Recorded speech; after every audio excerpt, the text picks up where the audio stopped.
Hey guys, Sean here. Welcome to the F1 Word and to the Austrian Grand Prix race reaction. I thoroughly enjoyed that one. I thought that was really engrossing from start to finish. Lots of my favourite lines, strategy, intrigue. It was really fascinating around strategy, some action throughout the field, passes for the lead, heartbreak for Carlos Sainz. But I really enjoyed that one. I really enjoyed that. How are you all in chat? Good to see you all. Thank you very much to Mike, by the way, for the very early super chat. Says he'll catch up on the stream in the morning, but I've been preemptively smashing the like button. Can't wait for waffle about track limits, controversy with Perez, and maybe any thoughts on Seb's fine for leaving the briefing. Thank you very much, Mike, for your super chat.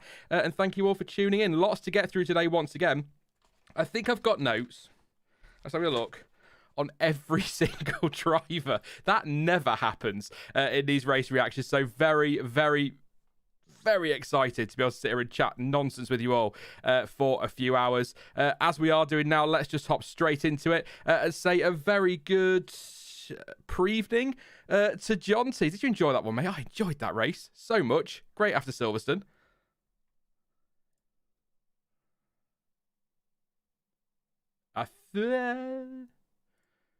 Maybe not. We'll hang fire. We'll wait. He'll come to me. I'm sure he'll come to me. It's fine. We will kick off though. Jonty will let me know when he's here. I might have gone a little bit too early there, but yes. It's all gone wrong. It's terrible. But he will be here. I promise he will be here. So let's kick off. We always start with the race winners, of course. If you are new to these streams, I'll kick off with the race winner. Top three teams, obviously, and then we'll go through the field one team at a time. He will be here, don't worry. So Max Verstappen, Charles Leclerc, taking the victory in Austria. I say Max Verstappen because I absolutely thought he got this one this weekend. I didn't think anybody had a chance of stopping Red Bull, but Charles Leclerc, absolutely fantastic drive. Was it 3 overtakes for the lead in the end on Max Verstappen? At least 2, which was always nice. Johnson's in chat. He'll be here shortly. Don't worry. Yeah, so at least 2 overtakes for the lead. If it is 3, let me know because I can't. I'm trying to think. There was the overtake at the first round of stops, then an overtake after that, and then a third overtake. I might be wrong. Some great work at the end as well to manage those. It was 3. Thank you, Michael. To manage those throttle issues he had. Apparently might have been having to manually bring the throttle up with his foot. I'm not entirely sure how that works, but that sounds like a lot of fun at 150 to 200 miles an hour, doesn't it? Having throttle issues, but did a great job, Leclerc, today. And I don't really think could have done much more. Held on 1.5 seconds up the road from Max Verstappen. I'll be honest. After Carlos Sainz's engine went bang, all I could think of was, well, crap. Here we go again. I fully expected Charles Leclerc to be pulling over next, and when he said he had throttle issues, I thought, well, here we go. This is going to be it. And I think I'd probably, very early days, but if both Ferraris had retired today and Verstappen had won, I'd probably have declared championship realistically over, if not mathematically. But fantastic drive from Leclerc, despite those issues he had. If you are here at any point, Jonty, just hop in, by the way, mate, just so you know. No rush, but... yes, it was 3. It was 3. Thank you. There you go. I was working out if it was a problem on my end, but then I saw you in chat, so it was okay. How are you? Definitely me. I'm sorry. Did you enjoy that one? It was a good race, I thought. A bit of everything. Not quite as dramatic as Silverstone. No, not quite, but we had some epic scrapping all the way through the field. Also, hello, everyone. Sorry. It's all right. It's all right. I making tea, I'm guessing? Cup of tea? I was also grabbing a drink, yes. Yes. I've got a very cold one. It's quite warm here today, but I'm not going to go into that because people always wind me up. So I was just saying about Leclerc, I think did a fantastic job today. Great drive, great management at the end with his throttle. Couldn't have done much more, really, could he? 3 overtakes for the lead. I mean, what more can you ask from your Ferrari, man? It's a win that he desperately needed, and a win that actually, and it always takes me back when I look at the list, his first win since Australia. It doesn't feel like that could be right. Yeah, it's mad to think that, isn't it? It seems like so long ago now. And especially after the lightning start Ferrari's had, it's like, what's gone wrong? Oh, yeah, Ferrari's gone wrong. Yeah, I think I made a joke at the start of the season, didn't I? The only thing that can stop Ferrari this season is Ferrari. And that's kind of how it feels at times. So, yeah, a little bit. It's been a really rough few races. Been unlucky with reliability, strategy decisions, which have been very questionable. Monaco, for example, Silverstone again, but he needed that win. That's a big win. And I think it really does need, not thinking mathematically, but just thinking about for the championship itself. He could do with another one, couldn't he, before the summer break, either France or Hungary, or ideally for Ferrari, both. Big ask, though. It is a big ask, especially with France coming up, I mean, I know there's a few twisty bits, but the Mistral makes a hell of a lot of difference on that track, and we know what the Red Bull's been like in a straight line. It's been a rocket ship. So that's going to be a tough one. Hungary, oh, that could go either way. I'm really not sure how to call that one because it's got the twisty bits, but it's also got a massive straight. What do you think? Red Bull quite like Hungary, don't they? As a track, they've gone well there. Historically, yeah. Yeah, so it could be. I think it's an interesting point you bring up at France, actually, because also with reliability, if they're gunning it down that straight, could that cause Ferrari problems as well? I hope not. I want Ferrari. It's not a thing against Verstappen and Red Bull. I want Ferrari to win the next two races so we can all get really hyped up over the summer break and look forward to Belgium on the other side, potentially the last Belgian Grand Prix. We'll see.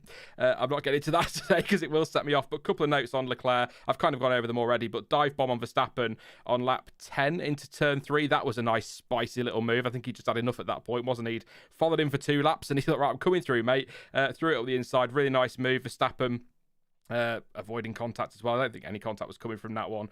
Late inside move on turn 4 as well for the lead, which was a nice one as well. So a couple of nice moves in there, plus a third one. And I know that there'll be a lot of people that say, oh, hang on a minute, Sean, it was on newer tyres. Of course he's going to be able to catch Verstappen and pass him. But I think the point was made in commentary that's the first time he's passed Verstappen for the lead and then gone on to win from something that wasn't pole position. So I talked with Dan last week about glass ceilings for Carlos Sainz. A couple of glass ceilings smashed there for Charles as well. So, maybe this is the start of something, and it's always enjoyable to see lead changes, isn't it? Or am I just...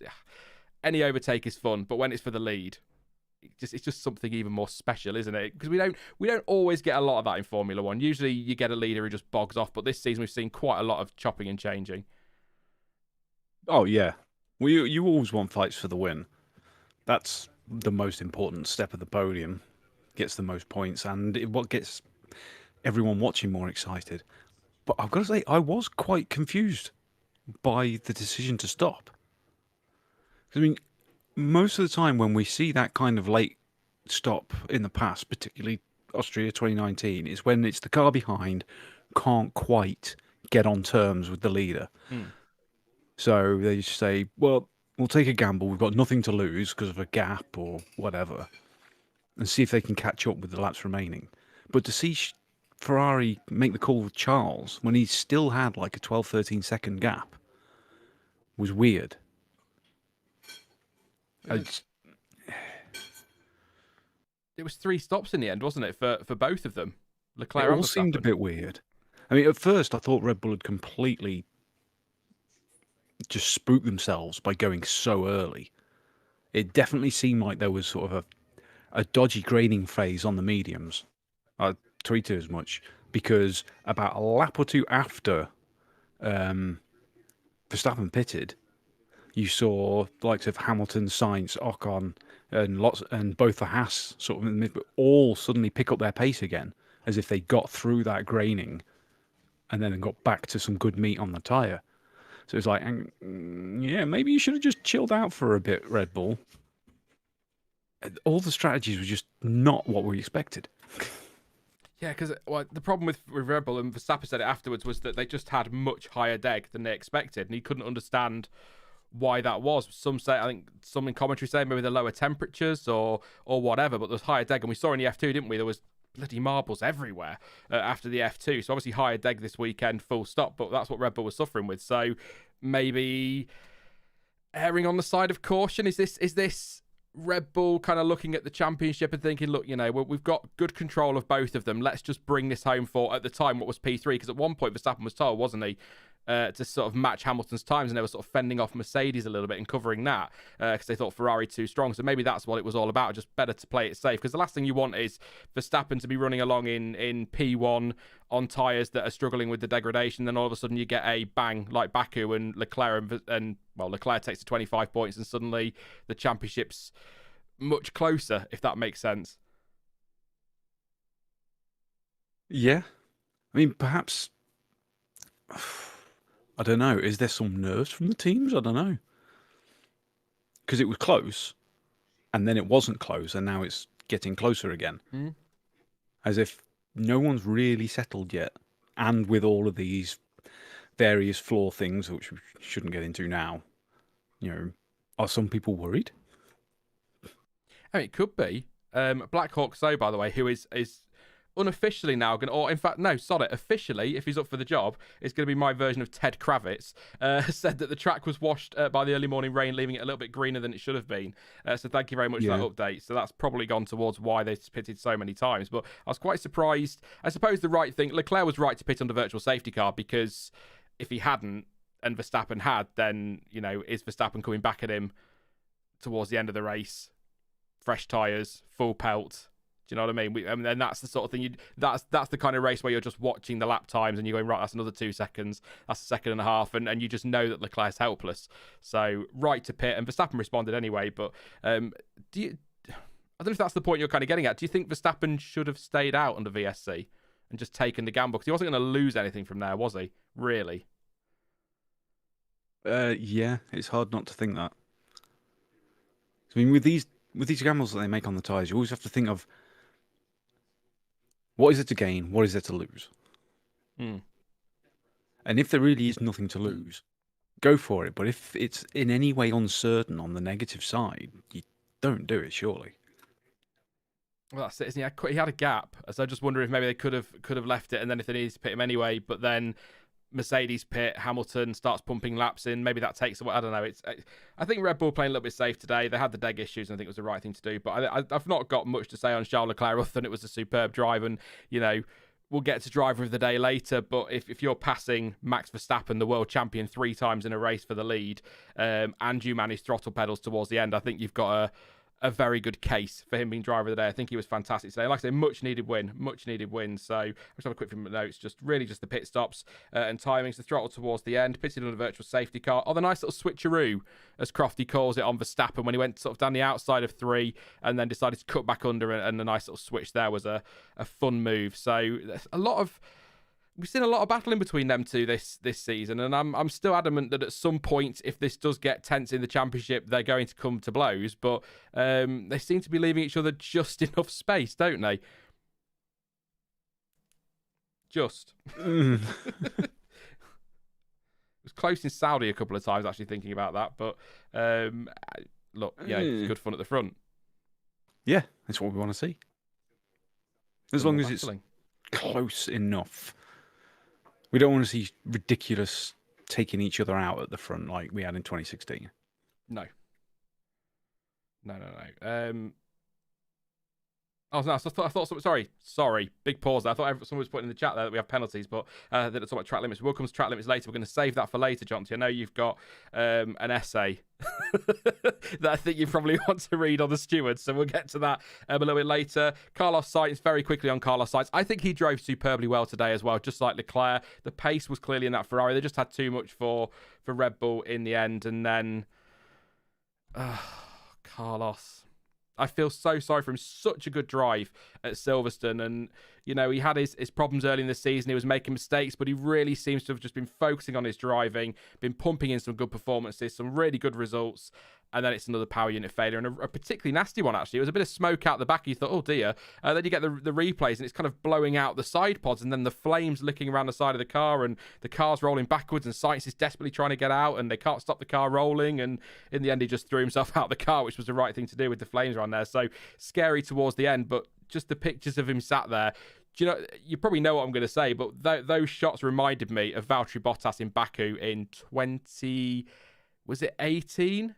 With his puncture where he sat against the tyre barrier, head down, knees up, and that's exactly what reminded me of Carlos Sainz. Different pose, if you want to put it that way, but you could just see how devastated he was, because he was going to get Verstappen, wasn't he? Oh, yeah. I mean, I did think the same thing, to be honest. It was like another one to add to all the other drives we've had over the last sort of 4 or 5 years. Because you had Grosjean sat on the steps after Baku as well with his Ericsson moment. And you got George lying down after Sakir. There's been several of them. Oh, that photo. Yeah, that's the damage. The state of that. I'll pause that for everybody. That is the damage of Carlos Sainz's Ferrari. So I'm going to say a word or a few words, and I think we can all agree. Penalties later in the season, pretty much a guarantee looking at that. Well, yeah, because it was only all new for Canada. Did they They change haven't gone very sciences? far. Leclerc's was Canada, wasn't it? I don't know if they changed sciences. Oh, was This it might the be an Leclerc's older for one. Canada? Yeah. Sorry. Yeah. Oh, I mean, outside of, some major damage or something, we haven't seen an engine cause that much damage for a while. No. Pierre Gasly had one, I think, towards the start of the season, quite a bad fire, didn't he? But I don't know if it was that bad. But a few people were saying in chat that it was an exploding turbo. But that's a horrible mess for Ferrari, and that's going to be penalties. But it's Carlos Sainz I feel for mostly in that one, and Naomi Schiff made the point. And I kind of think maybe she's got a point here in some ways. Does that now mean that Ferrari, despite the fact that Carlos Sainz has done sod all wrong this weekend, is this the point now where they get behind Leclerc? Because that win, 25-point swing towards him again. Max Verstappen is going to disappear with this if somebody doesn't start to prioritise the driver and Ferrari don't start to take the fight to him, stop their driver squabbling. It might be, that might even be what's going through Carlos Sainz's mind. I'm not going to pretend that I know what's going through a driver's mind, but he might be sat there thinking, Fook. That's my championship over. Thank you very much as well, by the way, to Charles Edward Cheese for a $400 contribution. Thank you very much for your support. We'll say 400, but if you want to take it to 500 with the likes, please do. So let's try and get the likes to at least 400 for Charles Edward Cheese today. We're at 137, 885 watching. It might be tough, but that's half of you maybe. Smash that like button. If we can get to 500, even better, because it'll still make Charles' day. Absolutely, I'll never forget him saying he was doing shots that time every time he got to every 10 likes or something. I was like, Christ, you're going to kill yourself. But thank you very much, Charles. Always appreciate your support and for all the super chats so far. But yeah, I think Carlos now, I just hope he can bounce back in a couple of weeks at France and get himself on that podium, because yeah, he would have been P2 today. And prior to that, he was racing really nicely as well.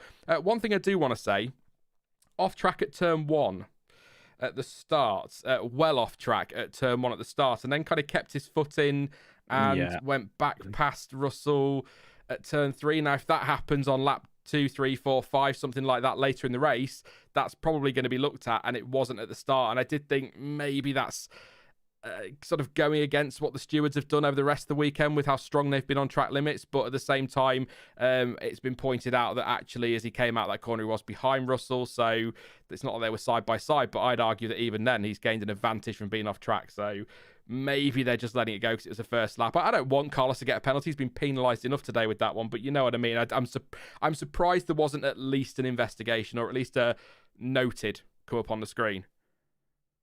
Yeah, that's what confused me. I mean, first lap, like they mentioned on commentary, there's always going to be people push wide there. It's always going to be a bit messy. It wasn't just Carlos that we saw out that wide. There were several. How much of an advantage they gained or lost, can be argued about. But the fact they didn't even look at it, that's the sneaky one. Especially with how the weekend's gone. I mean, it's been mad. I mean, did you see all the penalties that were going on in F2 and F3? Well, not F3, because you couldn't really see what was going on. But F2, it was mad. It was constant. Every 5 seconds, someone got 5 seconds. I like that. Every 5 seconds, you get 5 seconds. Yeah, it was. And then we sort of started to get towards that in the race today, didn't we, with a few penalties. But just... like I said, just surprised it wasn't looked at. I mean, Built 2JZ Lexus says, was he forced off? ? I need to see a replay, because it's always difficult at the start, isn't it, to say if somebody's forced off or not.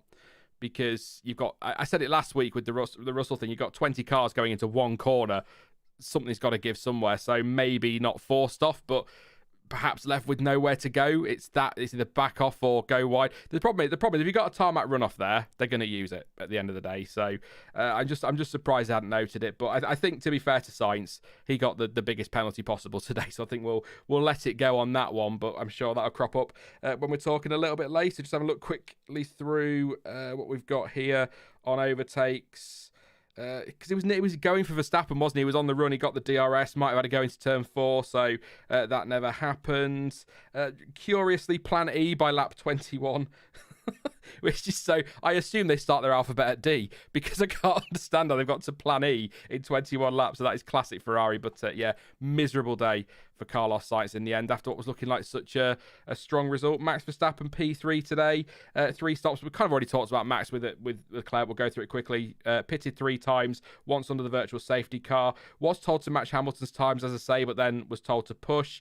Did complain of poor traction at one point in his battling with Leclerc. That could come in with the DEG as well. So a bit of a frustrating day for Red Bull, frustrating day for Verstappen.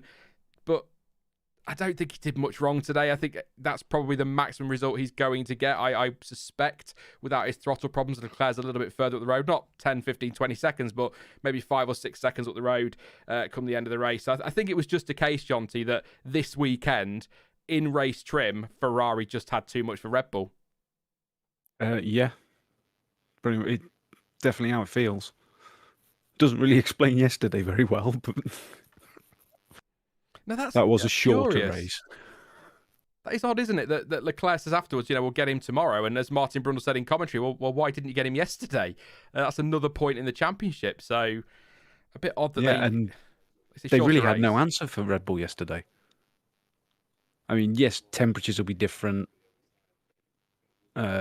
Slightly different time of day. Maybe it was a bit cooler or a bit hotter. God knows how the weather goes around there. But not so much to have that much of a gaping chasm in performance.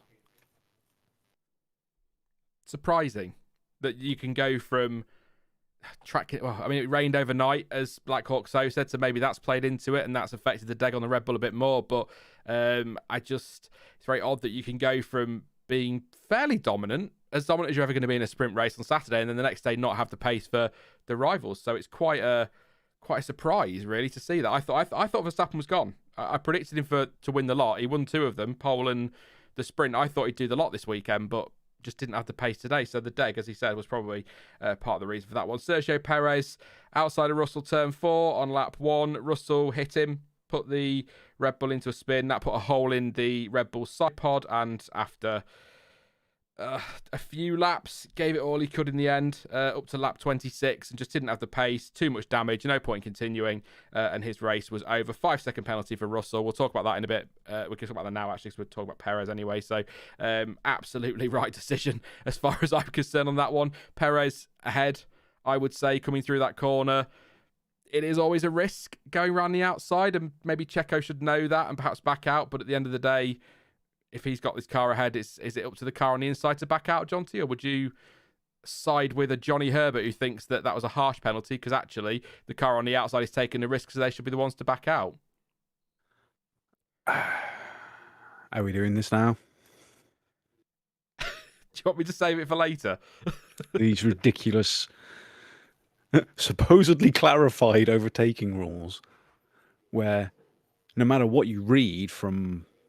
I mean, they've put loads and loads of stuff in it, relevant to the car inside, the car outside, who's overtaking, who's defending. And what the whole lot basically boils down to now is whoever's ahead at the apex has the corner. End of story. That's how most of it reads and boils down. So it's, by those, it's fair. Because Perez was ahead all the way around the corner. But it's still stupid because he's still got to make it stick all the way around the outside. It's such a ridiculous system. They've tried to clarify it and made it worse. So what's new?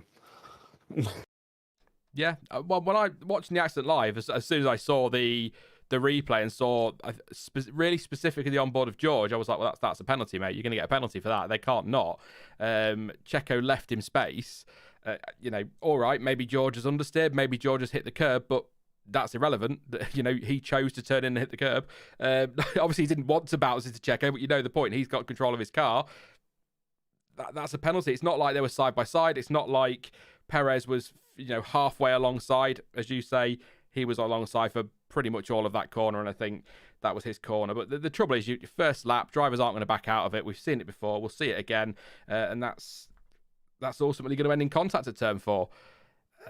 It's a risky corner because when we see overtakes there, they're brilliant. We see some brilliant overtakes around turn 4, but then when it goes wrong, it goes spectacularly wrong, as we'll get to later. Gasly and Vettel found out. So I think penalty for Russell. I think Perez really frustrated at the end.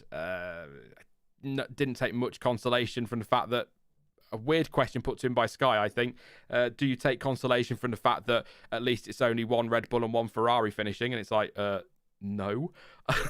I was put in the gravel through no fault of my own and my race was destroyed. So yeah, I take lots of consolation in the fact that somebody else failed to finish. But anyway, not much more to add on Checo. Just really disappointed for him because I think if you put him at the front, I don't think he changed much because Verstappen did have his deg issues, but I think you put him at the front, it's even more intriguing and there's even more fascination around the strategy. So I kind of disappointed that he couldn't keep going, but there you go. It's a first lap incident for some people. It's a penalty for me. There you go. And just for the record, in case anybody disappears later and wants to know, absolutely a penalty for Gasly as well. So there you go. And there you go. A Brit saying a penalty for a Brit. Yeah. You see, we're not biased. What? Anything else you want to add on those top four? Actually, top two teams, Ferrari and Red Bull. There isn't really anything to add. I could sit here and talk all day about the battling at the front. I love it when Max and Charles are battling at the front because, you know, reminiscent of the sort of battle in Australia for that brief moment after the safety car, the brilliant battle in Saudi Arabia, the great battling as well in Bahrain, to name just those three. I'm enjoying it so much. And even if Max decides to disappear with this championship, as long as we've got Leclerc up there and Sainz up there and Perez up there getting in the mix, I still think we're going to have a great season. And I want to see more of this Verstappen versus Leclerc going forward. And I tell you what, with Mercedes apparently starting to creep back towards them, it's getting very tasty because all of a sudden, and I think this is part of it and why Verstappen was told to kind of match Hamilton's lap times, is all of a sudden Ferrari and Red Bull are having to now look over their shoulders. And that, I think, is really exciting for the second half of this season. Yeah, especially in the constructors, because, you know, that kind of thing adds up. But how many retirements have Mercedes had this year? Not many. Whilst Red Bull and Ferrari keep having one, swapping between them. You know, it'll be one for one team 1 week, one for each team the next week. It could really surprise people by the end of the year. I hope so. A three-team fight at the front, and I still think that, you know, those points that Mercedes are consistently picking up. Just imagine if they do manage to win the championship this year. I know that's a long shot. I know, and that's a crazy shot. But we'll do Mercedes. Just one very quick before we get to Mercedes, Jonty. Do you think? Because I've not spoken to you since, was it Monaco when you were here on a stream? Yeah. So it's been a while. Do you still think Ferrari and Leclerc can do this, win these championships? Or do you think, I know obviously people can go, come on, Sean, it's only race 11. We've got 11 races to go. Stop it. But do you think realistically Ferrari can still do this? 38 points, I think the gap. Can Leclerc claw this back? Or do you think Verstappen's just going to have too much in the second half? They've got to have a run. They can't just keep taking the odd one now and then. They've got to have a sort of like a really good run of 3 or 4 races with 1-2s, 1-3s to really just get that momentum going. Not, you know, both in the team and in the drivers, you know, the psychological side of it, because they've looked so defeated at times over the last few races. You know, you got Charles at the end of Silverstone. God knows what Carlos is feeling like now. You know, they really need to get something to just have all of the team on the front foot and really looking ahead. Yeah, that's fair. That's just start taking points off both the Red Bulls. But like I said, the problem is with Mercedes coming back. Maybe that's going to be more difficult than we think, because they're going to start taking points off them. I mean, we'll see. There's 11 races to go. I suppose the argument is if Verstappen can pull out a 38-point lead in 11 races, then Leclerc can turn that around and get a couple more and go on and win the title. But it could be a really exciting finale to this season. I can't believe we're halfway and we're not that far from the summer break, only 2 races away. Mercedes today, really good showing in Austria. I was concerned. There's a lot of talk after the last race at Silverstone. Oh, you know, are they back? And I thought maybe that's track specific, but they've come to Austria and they've got the pace. I don't think they're on the pace of Ferrari and Red Bull yet. I don't think anybody would argue that, but they're certainly coming back. I think Lewis Hamilton said they're edging closer. Really good result. Hamilton's 3rd podium in a row. See, I remember Canada this time. His 3rd podium in a row. George Russell, despite the incident with Perez and the penalty, still managed to come home in P4. So just consistently picking up the points. Both of them drove, obviously apart from the incident, I think Russell drove quite well today. Did complain of not having a lot of pace. Lewis Hamilton, I think, drove very, very well as well. I guess kind of one of those races where they pitted when they needed to. They controlled their strategy. A couple of slow pit stops, I think, in there for Lewis Hamilton, but they kind of controlled their own strategy, made sure they got the minimum, which was following home the Red Bulls and Ferrari, and P3 and P4 in the end. So it's looking good for Mercedes. I'm not going to start talking championships or anything crazy like that, but they're on the way back.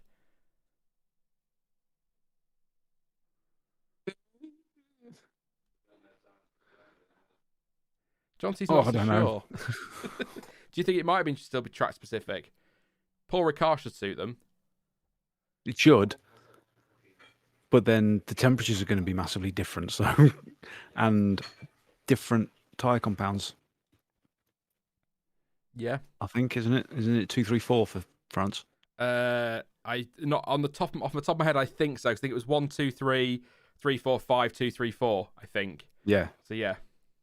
So we can't make that call. That's what I'm loving about this season, because there's so much variation. Even with the 5 compounds, there's so much variation between tracks and between the compounds, and yet it's still those fighting at the front. But that variation is enough to keep you guessing all the time. Yeah, I mean, I'm not talking title challenge or regular wins or anything from Mercedes, but I just mean that when you look at where they were 5 races ago, for example, probably bad. Is that Spain? Because that's a really bad example of it is, but sort of certainly pre-Spain and for a few races after Spain, they were nowhere near Red Bull and Ferrari, but all of a sudden they seem to be, a couple of tenths here, a couple of tenths there, closer. They're a little bit closer in the races, albeit Lewis Hamilton finished 41 seconds off the lead with one less pit stop. But but they feel like they're a little bit closer. They might not be. They might be exactly where they were, but they've got the bouncing under control. But there's certainly one thing I think we can all agree on. They're certainly not under any threat from any cars behind them, are they, in the championship? They've got at least P3 in the bag. I mean, they're not going to throw that one away. Talking of Lewis Hamilton driving very nicely, did make a mistake, was wide at turn 1, went onto the sausage curb, that's triggered Jonty, went onto the sausage curb, and then kind of got overtaken by Mick Schumacher, who was brilliant today as well, all weekend actually, for P7 on lap 4. Made a really nice move though on Mick Schumacher through turns 7 and 8, that was a lot of fun. Tried the move, didn't work, switched back underneath for turns 7 and 8, which was really, really fun. Not a lot of overtaking happens in there, so always nice to see some overtakes. Mention the slower pit stops as well. George Russell, like I say, contact with Sergio Perez on the opening lap. I'm standing by that. That's a penalty for me. Perez was ahead. You could say it's risky on the outside, but if we start telling drivers it's too risky on the outside, don't go for it, then let's all pack up and go home. So, and not bother with Formula One anymore, because, what's the point in letting them race? I still think that's a penalty. You could argue it's harsh, given that we've seen things like that not penalised in the past, but I think that's a penalty. And how many times is George stopping here? Was he only 2 stops as well? So it was only the lead 2 that pitted 3 times until you get down to, I think, Fernando Alonso in P10. So obviously 3 pit stops under virtual safety car, so it makes sense. But what you made of Mercedes this weekend? I know we talk about their pace improving, but they Lewis Hamilton struggled with the Haas yesterday. Some talk of damage. I haven't read anything on whether that is true or whether that's just a theory. I will have a look a bit later, see if there's anything in press releases. But overall this weekend, are you surprised they were still sort of in the fight this weekend? Because I know, I like I say earlier, I thought Silverstone was track specific, so they've come here and they've still got good pace. No, I don't think it's that much of a surprise, to be honest. That's fair enough. You know what they're like for development. Yeah. And you don't win all those Constructors' Championship by mistake as well, do you? So they've got some... Sorry, exactly. I'm turning around and getting a drink at the same time as trying to keep my face pointed at the mic. You don't win all those championships by mistakes. They've got some very, very clever people there, but bouncing seems under control. Will be interesting to see what this technical directive in Belgium, if it comes... I'm not so sure. If it arrives in Belgium, what that's going to do for Mercedes and what that's going to do for other teams. But I'll be honest, Mercedes fans, I don't think it's going to come. It keeps getting pushed back. It's one of those things. It's like, we'll do it this weekend. No, next week. But like the jewellery thing. Well, this weekend we mean it. Oh, not this weekend. No, maybe next weekend. No. I don't know. So we'll see with the technical directive, but it's all Are, getting are you bitchy. are you suggesting it might be going in the same direction as a fuel flow investigation? Couldn't possibly know what you mean. I think it's something I get pushed back because it's interesting, isn't it? Because Ferrari have said, or Mattia Binotto has said, that Ferrari will have to make changes if the technical directive is introduced. Now, their car's not illegal. Their car is perfectly legal. But if they don't make changes, that says to me that if they don't make changes when the technical directive comes in, it won't be legal post-Belgium. So, and I don't believe Christian Horner either, by the way, who came out quite defensive of Red Bull, saying that no, everything's fine. We're not doing anything with the floor. I don't believe him. No. Of course I don't believe him. You can't. All these teams tell you porcupines all the bloody time. Let's see what you guys are saying in chat before we roll on to the rest of the field. As always, just a reaction, not review. If we miss anything, put it to us when we do some Q&A and waffle later. But yeah, not review. So we're bound to miss loads happened in that race. So we're bound to miss some good stuff. Hopefully nothing too significant is the most. Actually, I'm sure I put something on Russell. Actually, that was quite an interesting point. But I think I brought that up. The car was slow. Did seem to struggle with pace. Question mark about damage, but he had to change his front wing after the incident with Perez quite early on. But I think he was struggling as well with the car for pace. But that said, he still came home in 4th place. So I don't know. Yeah. Well, I'll keep an eye out for press release on that one. But I don't think we've missed anything major. We'll see what people are saying in chat. But for FIA's sake, hopefully it's not as impactful, says Raoul. Thank you very much. Ted is here saying, Ted reporting, race director is saying rules around track limits are the same as they have been all season. So far, just the nature of track means drivers can't see the white line. Fair enough. I'll make a note of that for a little bit later in case we need it. They rebuilt the car, so Clancy, that's a good point, actually. Yeah, Mercedes did have to rebuild the car, so maybe that's part of the reason Russell struggled, because change were made, and maybe some of the issues for Hamilton, because he was struggling. His straight line speed wasn't great, was it? We're going to come to Haas in a minute. They were super quick, but Michael points out they finished 40 seconds off. They did, but they just felt more in it. But you just don't know what they're pushing at the end, do you? But now, do you know, it's a fair point, actually. You've kind of ummed and ahed, Jonty. Michael's made the point there, and I think I said it, actually, fair. 40 seconds off the lead and a pit stop less. Maybe they're not as close as I thought they were. Do you know what I mean when I say they feel like they're more in it? Whether it's just because they're not struggling so much with the bouncing and they're a clear P3 now. Do you understand what I mean when I say that it just feels like they're closer? Yeah, I mean, it could be a case of they're so much further away from the rest of the midfield that it seems like they're closer, whereas the rest of the midfield is kind of staying as they are, and it's only really Mercedes making any difference. Yeah. Guardian the Blind says Mercedes are, in my opinion, a clear P3, way better than the midfield, but also quite a bit worse on average than the top two teams. But they scored many points by actually having a reliable car. Reliability is going to be so important this season. We're already seeing all the talk at the start of Red Bull struggling. Ferrari having their issues as well. So, yeah, a couple more to just see if there's any more questions, any comments on these quickly. I'll come to Alpine. I'll come to all the others. Don't worry. We won't forget all the teams. Both Mercedes made 2 stop. They did Rambo. Thank you very much. Their 1 lap pace seems closer and they're much more reliable. Thank you, Purple Zebra. That's a good point. Yeah, maybe that's what it is. Maybe it is just because they look closer in qualifying and they are closer in qualifying. It feels like they're in the fight on a Saturday. And it probably doesn't help by the fact that I watch Sky coverage. So all I get is, Russell does a really good lap in FP1 and suddenly Mercedes are in it for the win. They're driving mad with that all the time when Leclerc or Verstappen or Norris tops practice or whatever. it's always it's only Friday, but as soon as a Mercedes, they're back in it, they're going to win everything. It's like, it's Friday, lads, calm down. Russell needs to be penalised, and he was penalised for that one.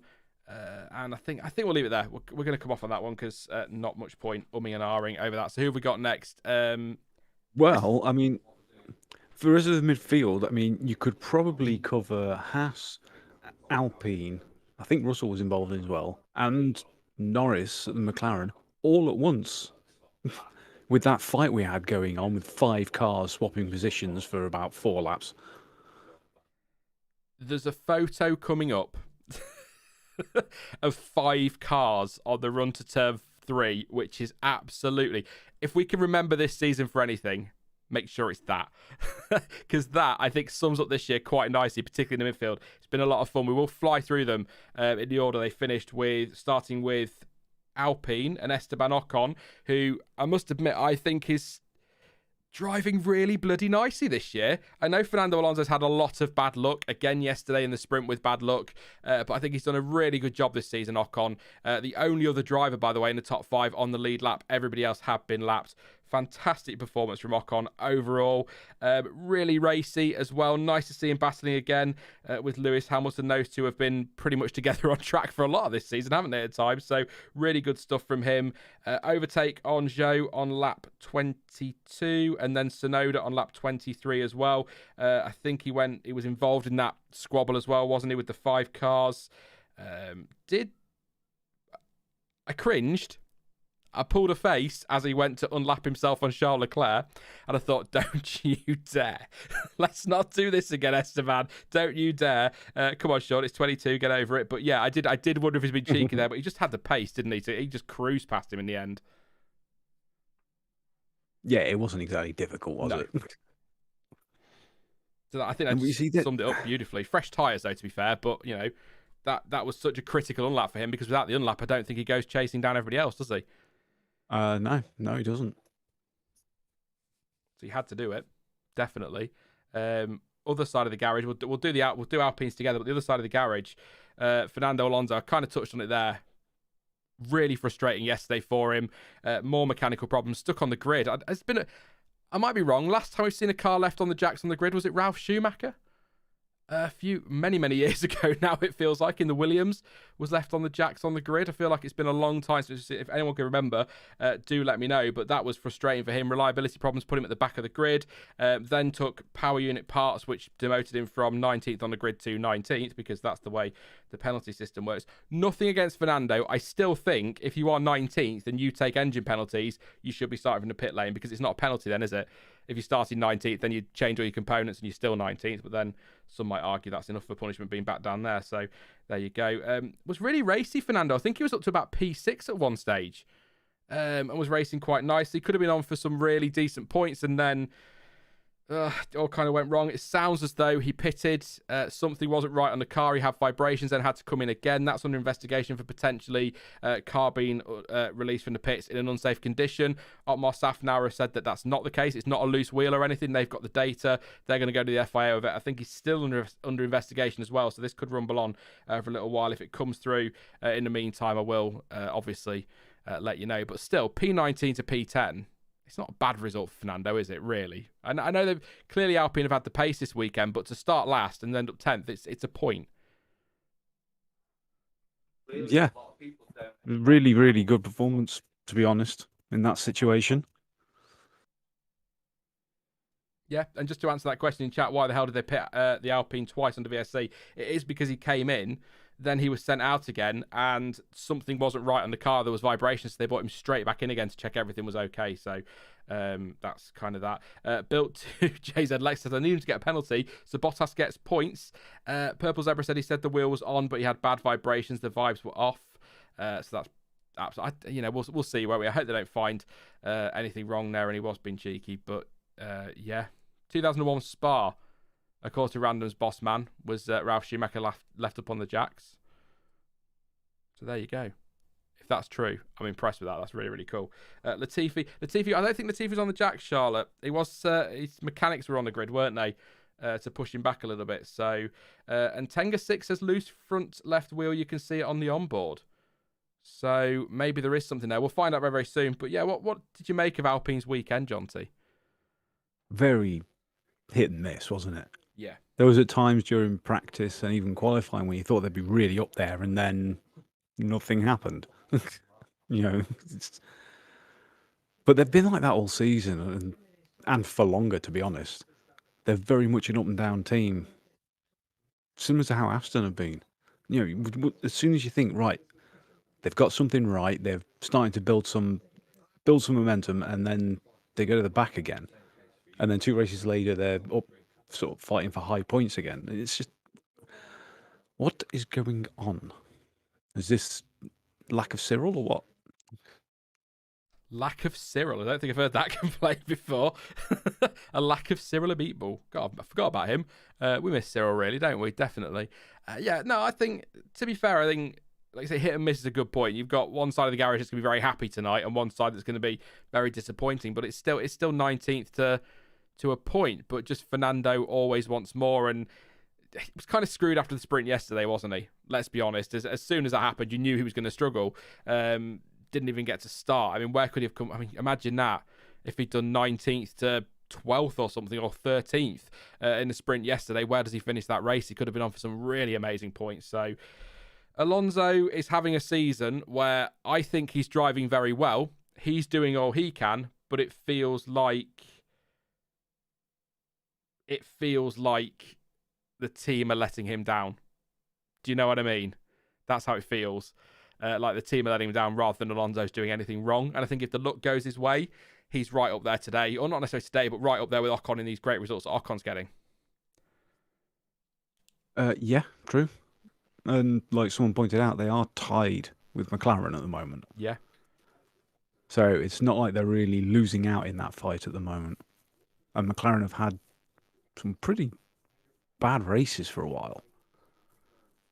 And that's going to be a much more interesting fight towards the end of the year than Ferrari versus Red Bull, to be honest. Well, I did say in my preview, actually, that I said it wouldn't be long before Alpine were past McLaren in the constructors, and they could have almost done it today.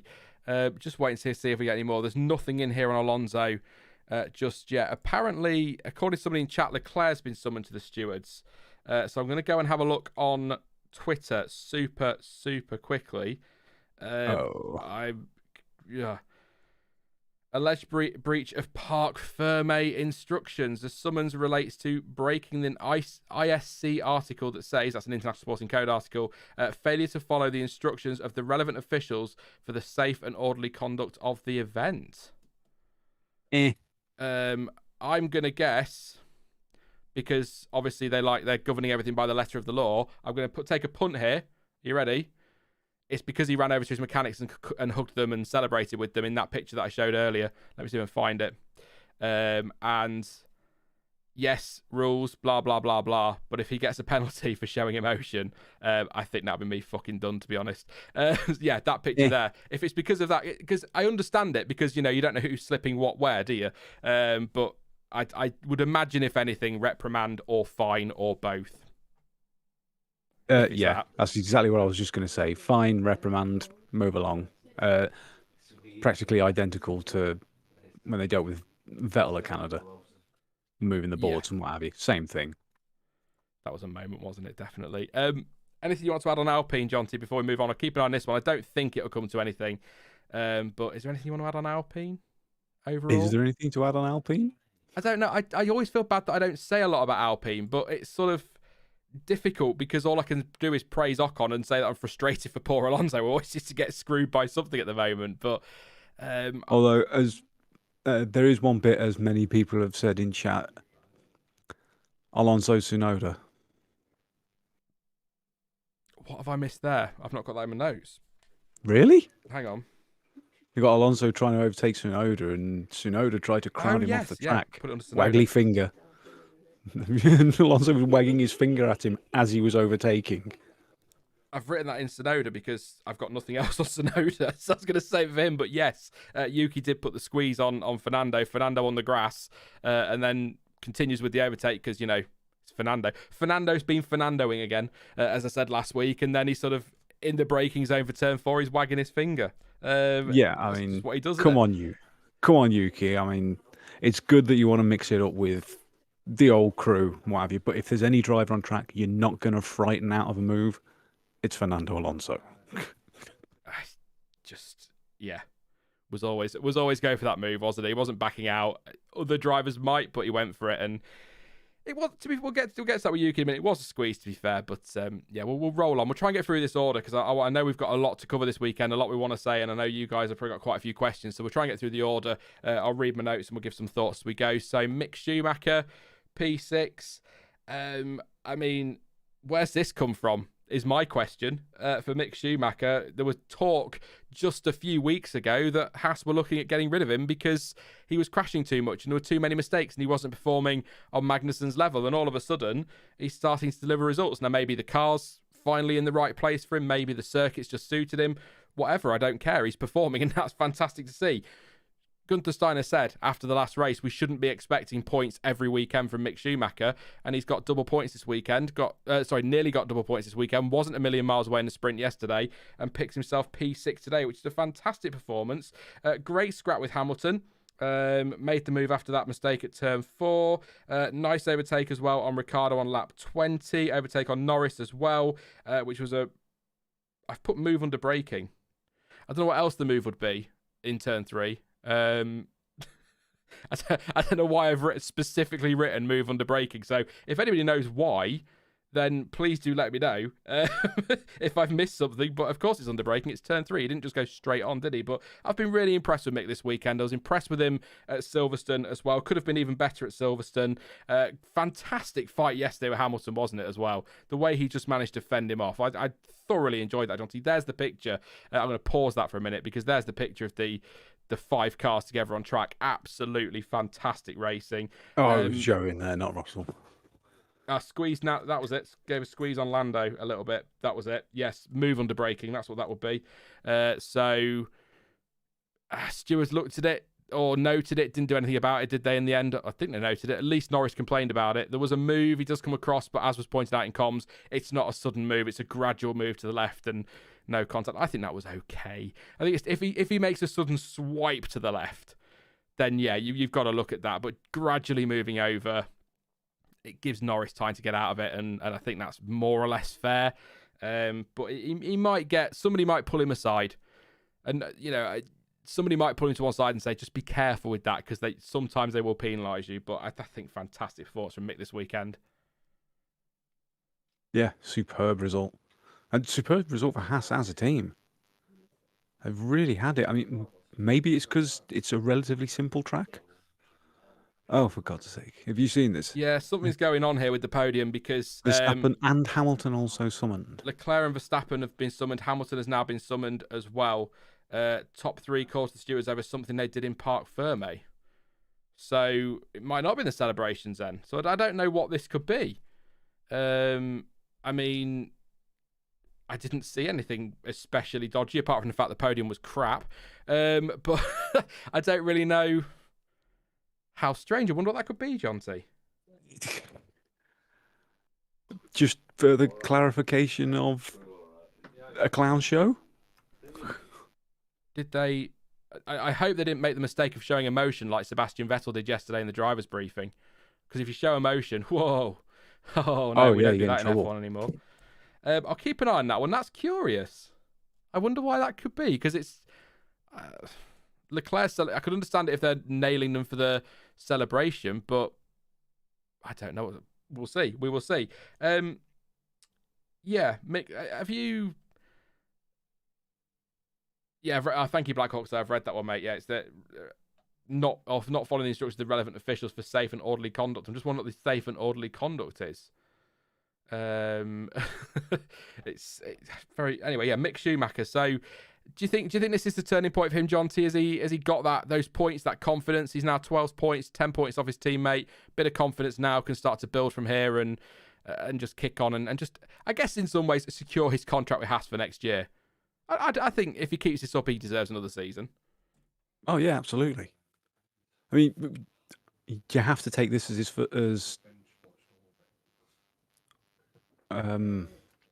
have to take this as his first season. To be quite honest, it would be unfair not to.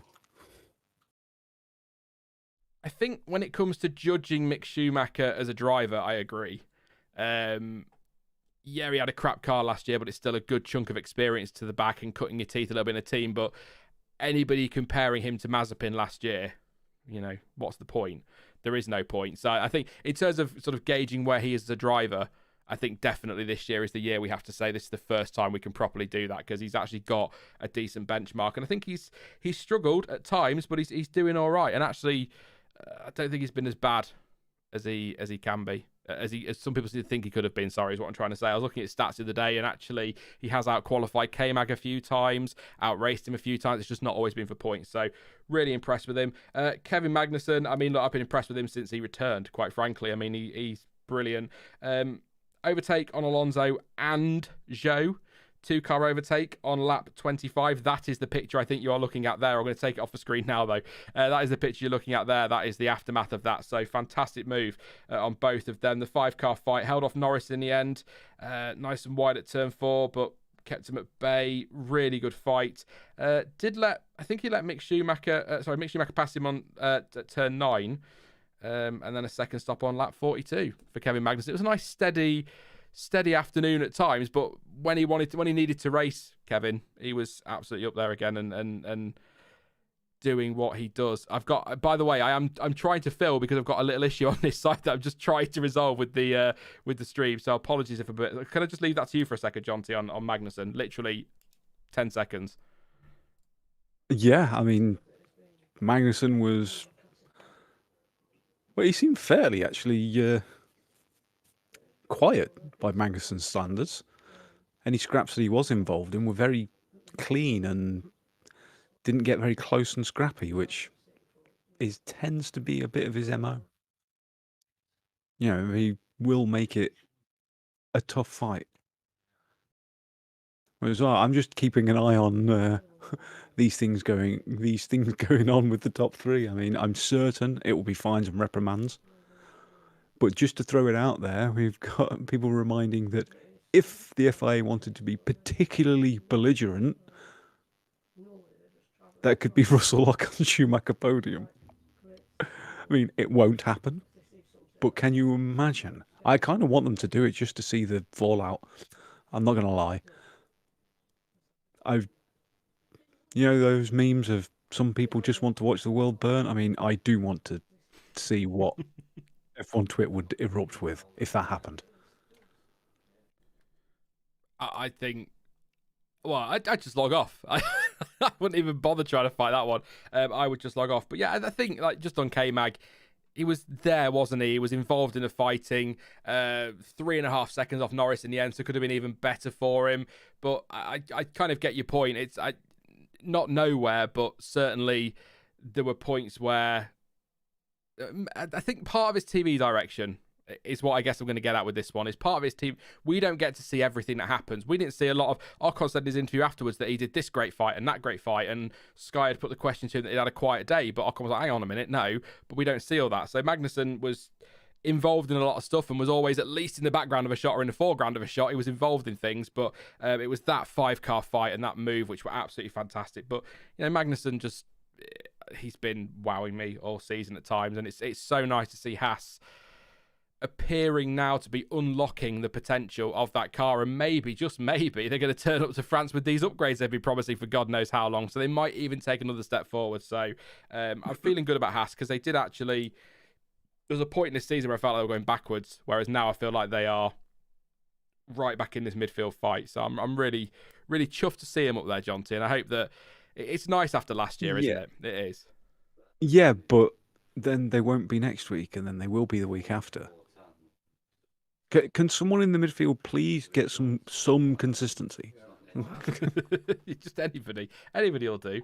Apparently he was having engine issues, according to Daniel. Yeah. So I missed that somewhere, but yeah. So to end up where he was actually pretty stellar. It's points on the board, isn't it, as well? So that's maybe why Mick got past him when he did, but still, I think Haas will be very, very happy with that result. Lando Norris, Daniel Ricciardo. I'm going to say right now on Ricciardo, I've got nothing. Undercut Mick Schumacher. And I'm saying I've got nothing. It's not because I don't like McLaren. It's not because I don't like Daniel Ricciardo. It's because I saw next to nothing of him. And yet somehow he's ninth. So yeah, it's one of those quite races where he's got points on the board. He had a couple of reasonable overtakes. I'm sure he had one around the outside 4. I'm not sure.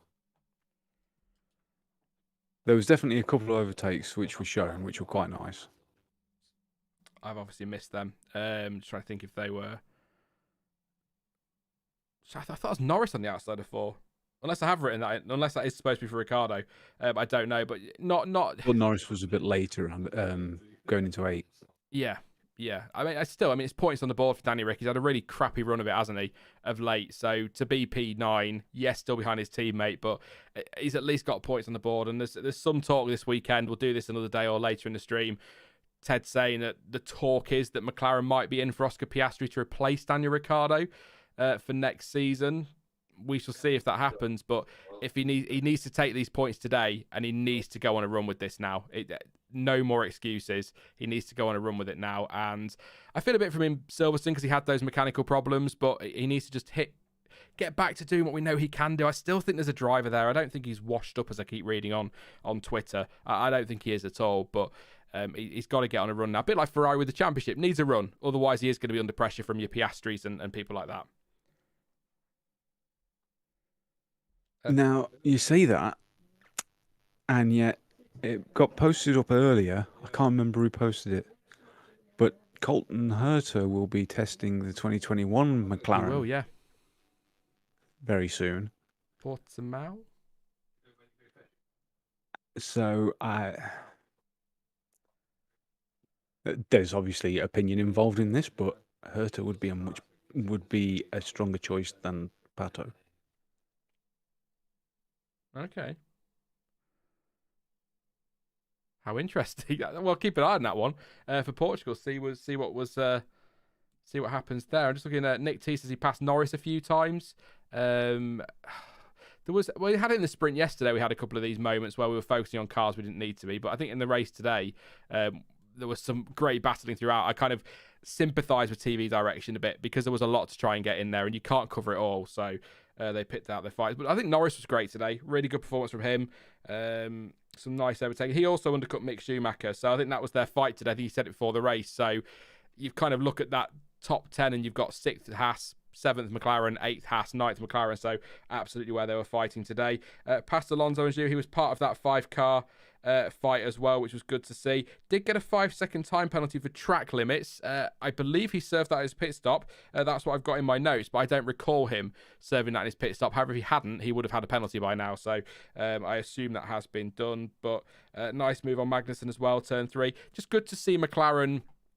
Both McLarens up there, but certainly good to see McLaren's just being able to fight for those points, not just the points, but the way they were able to fight with your Magnussens and your Schumachers and being involved in that. I'm going to say it again, the 5-car scrap, which was the best moment of the race as far as I'm concerned.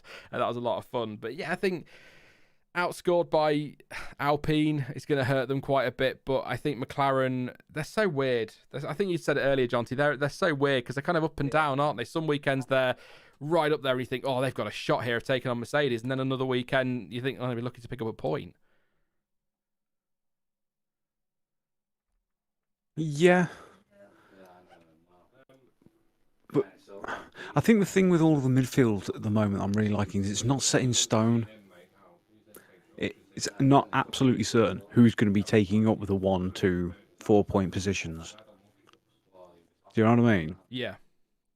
It's like we've had double points from Haas today, double from McLaren, whereas what's it been last week, race before?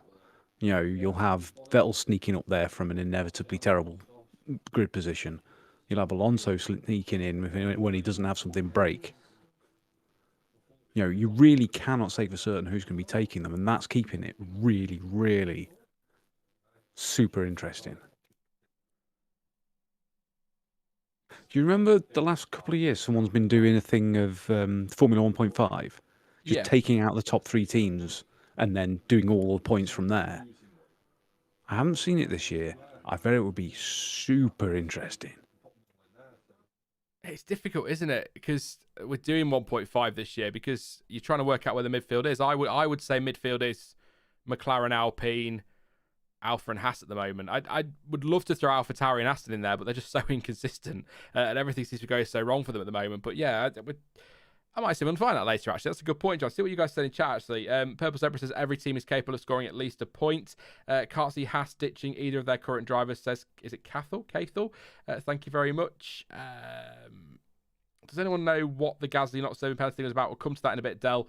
But I think that was probably a mistake if they've not penalised it, because they will always penalise that one.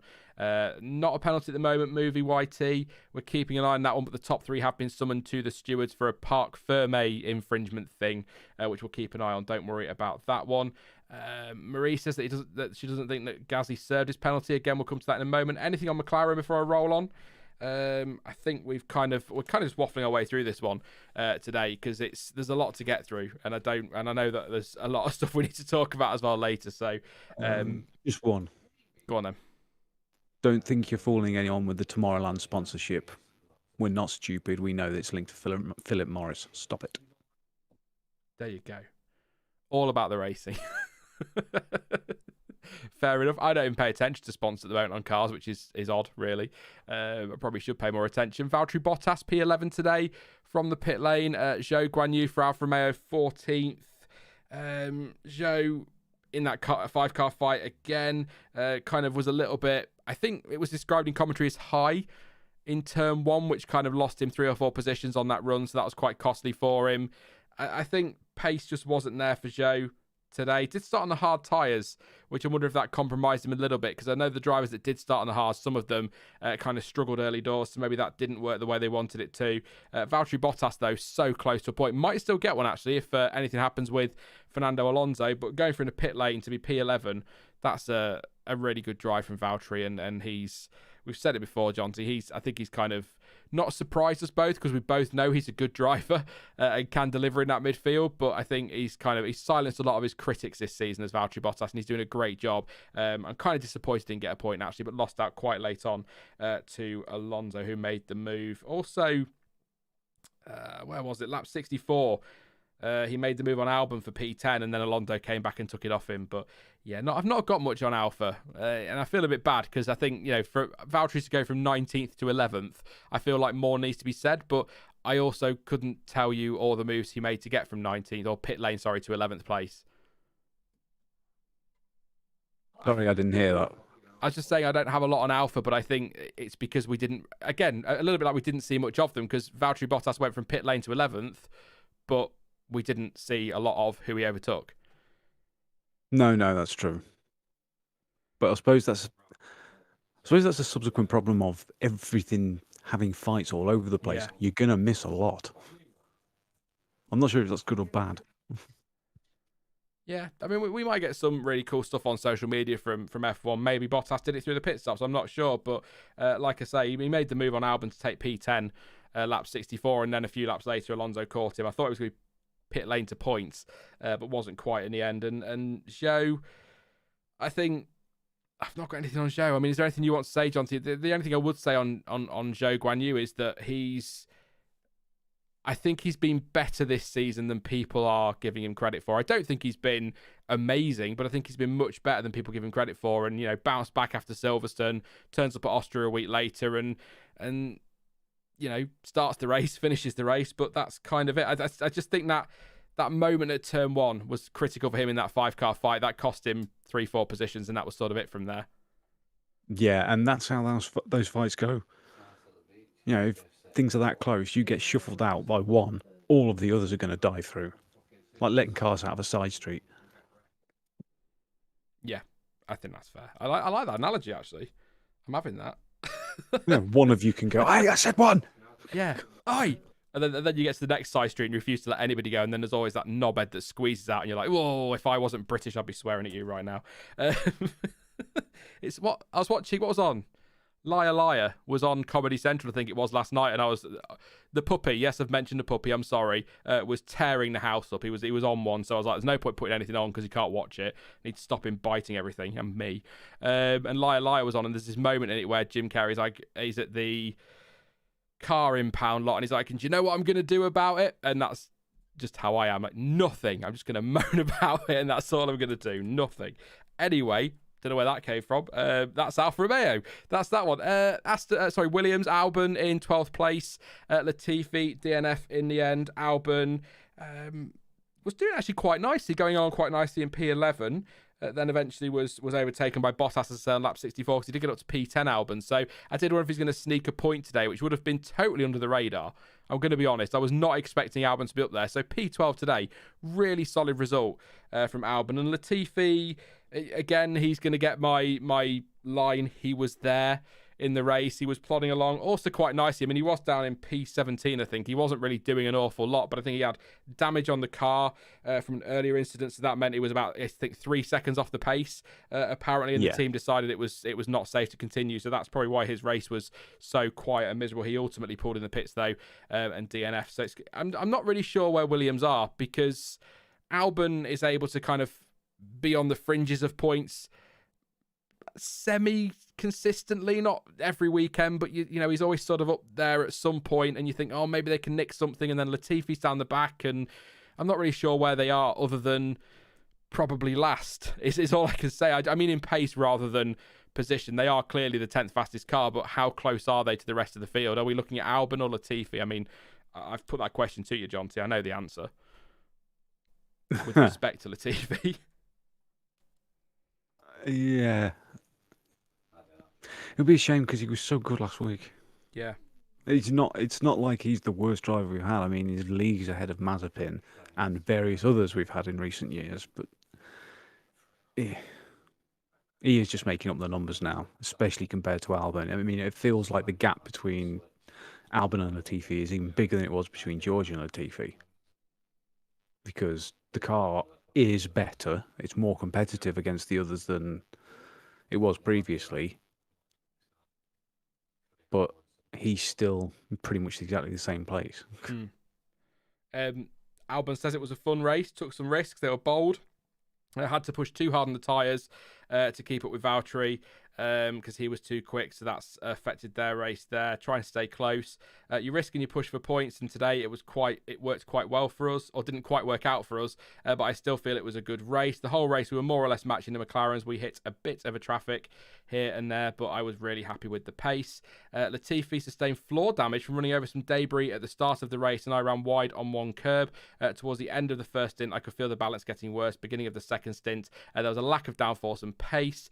The decision was to retire the car to save the engine mileage, and we'll be ready to go again in France. And I don't know if Dave Robson's got anything more to say on that one, but I assume it'll just be, just the floor damage, which he suffered there. So, yeah, not had the Alfa Romeo press release here. If we do get it, I will read that a little bit later as well. So that's why things kind of fell apart for Williams in the end. But yeah, good point by Albon. Went bold and didn't quite pay off today, which is a shame for him. Aston Martin, Stroll 13th, Vettel 17th. Do you know, we'll do the positive. I was going to go straight in with the Vettel was spun thing. We've already covered it, but we'll do it briefly again. But Stroll was just kind of seemed to be involved in a lot. Does that make sense? Just everywhere I looked, there was a Lance Stroll for some reason today. Every time I watched, he was involved in some stuff, and he was running along quite nicely, and it was nice to see him up there. Got involved in some nice overtaking as well. So nice and racy and involved, but P13 in the end. Yeah, seems a bit harsh on how he drove today. Because, I mean, he went long on the hards, I think, to start. Because he was right at the back. 29 laps on the hards, yeah. No, mediums. Was it mediums? 29 laps. I'm going to double check, but I think it's on the mediums, Jonty. Well, did you not notice at one point when things had shifted around from pit stops a bit, he was up to 4th? Yeah. 4th! I look at the time and I go, what are you doing there? It's even without the pit stops mixing things up, what are you doing there? Not only was it mediums, Jonty, it was used mediums. It wasn't even a brand new set. Used mediums to lap 29, then onto the hards, and then on lap 48 went to the mediums again. He's going for Checo's title. No, it's Aston's favourite strategy. Dan loves it. They always like to run long. I mean, it's no great surprise that Stroll was better on Sunday than Saturday. Than in qualifying on Friday, and then was stronger in the sprint, then was strong in the race. But I tend to agree. 13th on paper maybe doesn't look very good, but when you actually look at his race as a whole, I think he actually had a very strong race. And that's kind of a shame, really. I'd quite like Lance to get some points. Has he scored anything this year? I don't think he has. Oh, no, he has, hasn't he? It's Latifi who hasn't scored. Only Latifi has no points now. 3 points. But, for Stroll. Hulk, technically. Yeah. Hulk, Yeah. yeah. A duck on Quack. Amazing name, by the way. In the chat. See, what annoyed me is the commentator said nothing about it. Yeah, I don't remember them mentioning it. And there he was, up in 5th and 4th. Yeah. Stroll said start was decent, could hold position and battle with McLaren's early on, had some good wheel-to-wheel moments out there, which was fun. However, it was tricky to keep the faster cars behind. It would have been nice to have come away with a point or two after a strong recovery drive yesterday, but we have to keep pushing and we'll try and return to the points in France. Yeah, I think Lance can be very happy with his day today. I do, like you say, 29 laps on a used set of mediums, and was it only... I did pit twice, didn't he? I said earlier he came in at lap 48 for another set of mediums, so... Yeah, I've also got a nice move around the outside of Gasly at turn 4, which is quite a nice move as well, as I recall. I'm just picturing it on mine. I think that's the one I'm thinking of. So, yeah, good stuff from Lance Stroll. Sebastian Vettel spun round at the start spun round by Gasly, sorry, not by Russell. What am I on about? Spun round by Russell, by Gasly later in the race. I'll get there in the end. But the reason I've gone back to the start is because he did report over the radio he thinks he's got some damage to the car, but I've not. In fact, I've got the press release open right in front of me, just to see if there was anything in here about the damage early on. But there doesn't appear to be. Oh, there you go. But that was a tricky race, hit by some debris on the first lap, which may have damaged the car. So that's probably why he was complaining that was some damage on the car. But yeah, it was Gasly that spun him round. Seb rightly pointing out in his press release, he was also spun round yesterday by Albon, wasn't he? So Sebastian Vettel spent as much time in the gravel this weekend, it feels like, as he has on track. Absolutely a penalty for Gasly. I don't think many will disagree with that one. It was a move tried it around the outside. That's kind of the way it went in the end. But yeah, that was it for him, wasn't it? 5-second penalty as well for track limits, which dropped him from, I think, about P15 to P17. Didn't really destroy his race, but not really the nicest way to find out either. Being interviewed by Sky in the Pen, who told him he got a penalty before he even knew about it. Yeah, just the same as I've said most season. I can't work Aston Martin out, Jonty. I really can't.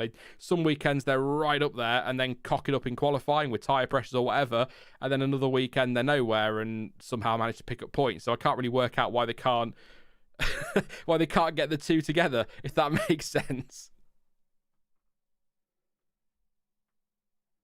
No.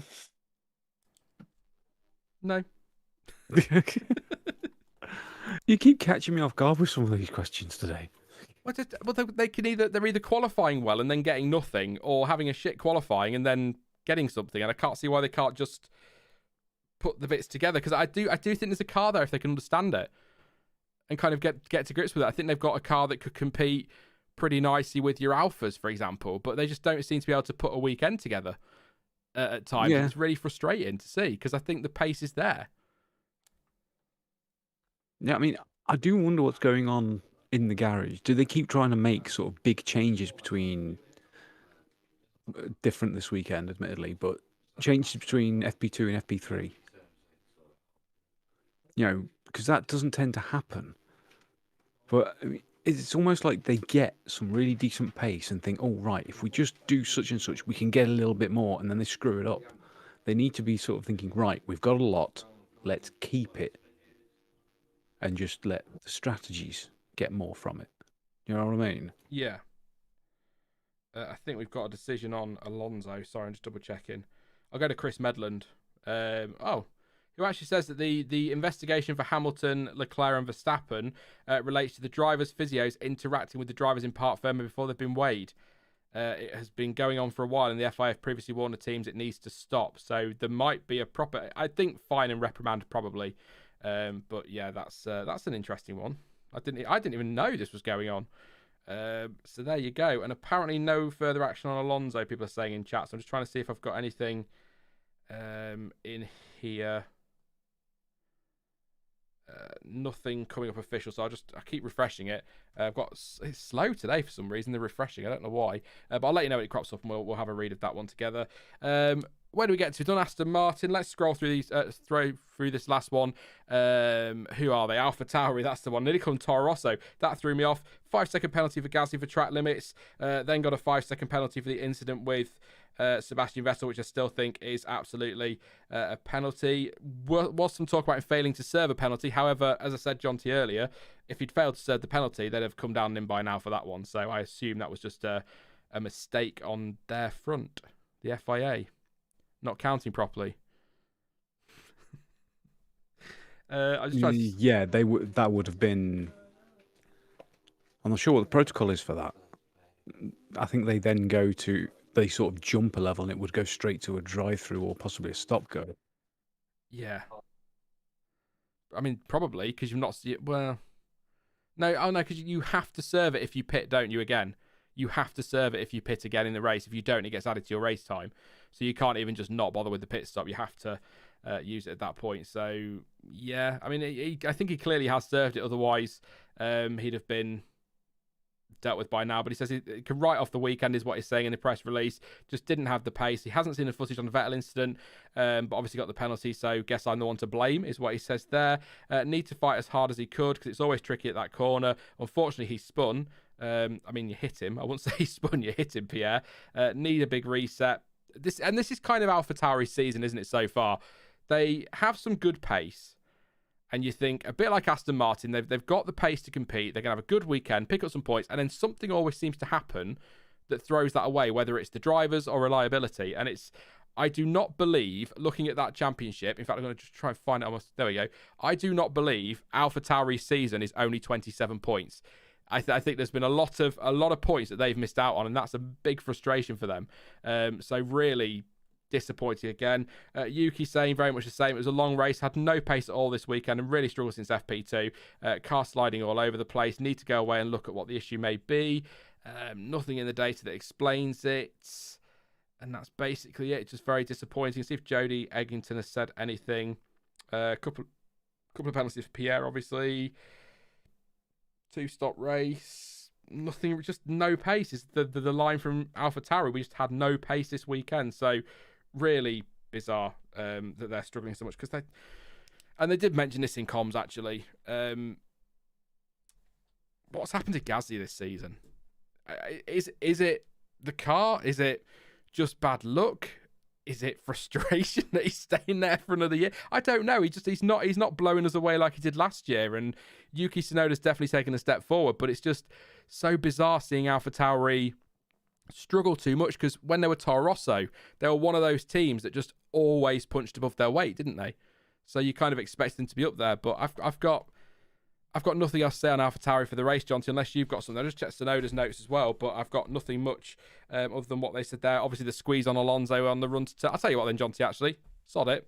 The squeeze on Alonso on the run to turn 4, do you think that was a bit over the line by Yuki, or do you think that's just proper hard racing and Fernando dealt with it how Fernando does? It was close. But I think he'd sort of got across before Alonso had got his wing alongside. Sort of Alonso chose to use that little bit of grass. So I think it was fair, but it's something he wants to watch, because against someone else that he would usually be racing against, it could have ended very differently. You know what I mean? Yeah, absolutely. It's similar to, you remember the Schumacher Barrichello incident at Hungary? Yes, the squeeze to the pit wall. Yeah, absolutely out of order, totally wrong. But when it was Schumacher doing it, you know, I was certain that there was definitely going to be a car's width left. Do you know what I mean? Yeah. That sort of thing is like, it's dangerous, but you can fit in there, and it's up to you whether you want to or not. Yeah, if the situation was reversed, you know there would have been enough space for Tsunoda to go down the gap, because Alonso would have left that, presuming he was already alongside. Yeah, it's definitely just something to keep an eye on, because, like I say, if that had been against Stroll or Zhou, it's quite easy that they could have misjudged it and clipped into his rear wheel. Yeah. And an instant puncture at that speed's probably going to be a mess. A big mess, yeah, definitely.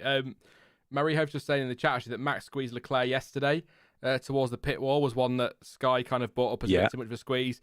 I don't see much in that, but it was definitely more of a squeeze than Sainz at Silverstone, but Sainz also really did squeeze Max at Silverstone. I think that's just, It's like the Schumacher chop, and I know I'm biased towards Schumacher, but the Schumacher chop at the start is fine as long as there's no contact. It's all right, but it won't be long before the FIA go stop doing that.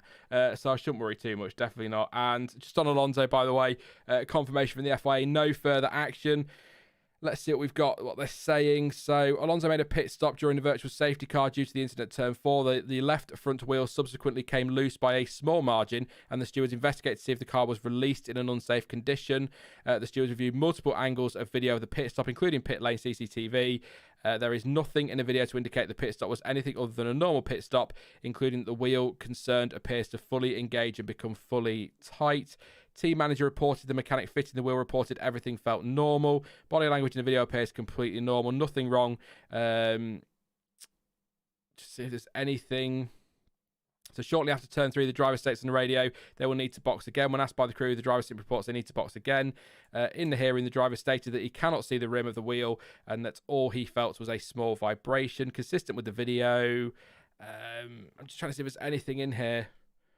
So after the race, the left front wheel with the tyre and the axle were inspected by the technical delegate and the head of single-seater technical affairs. They reported to the stewards the damage to the wheel axle is consistent with a parts failure, in all likelihood subsequent to the exit of the car from the pits. Based on the footage of the car from the moment the wheel was fitted until the failure became apparent, the stewards conclude that the wheel was fully fitted and subsequent to the failure, all the retention systems worked as designed. So to kind of translate that, they put the wheel on, it was all fine in the pit stop, then something has failed around the lap, and then he's had to come in to have that replaced. So not an unsafe release, not released in an unsafe condition, it's a failure later in the lap. So that's that one sorted for Fernando.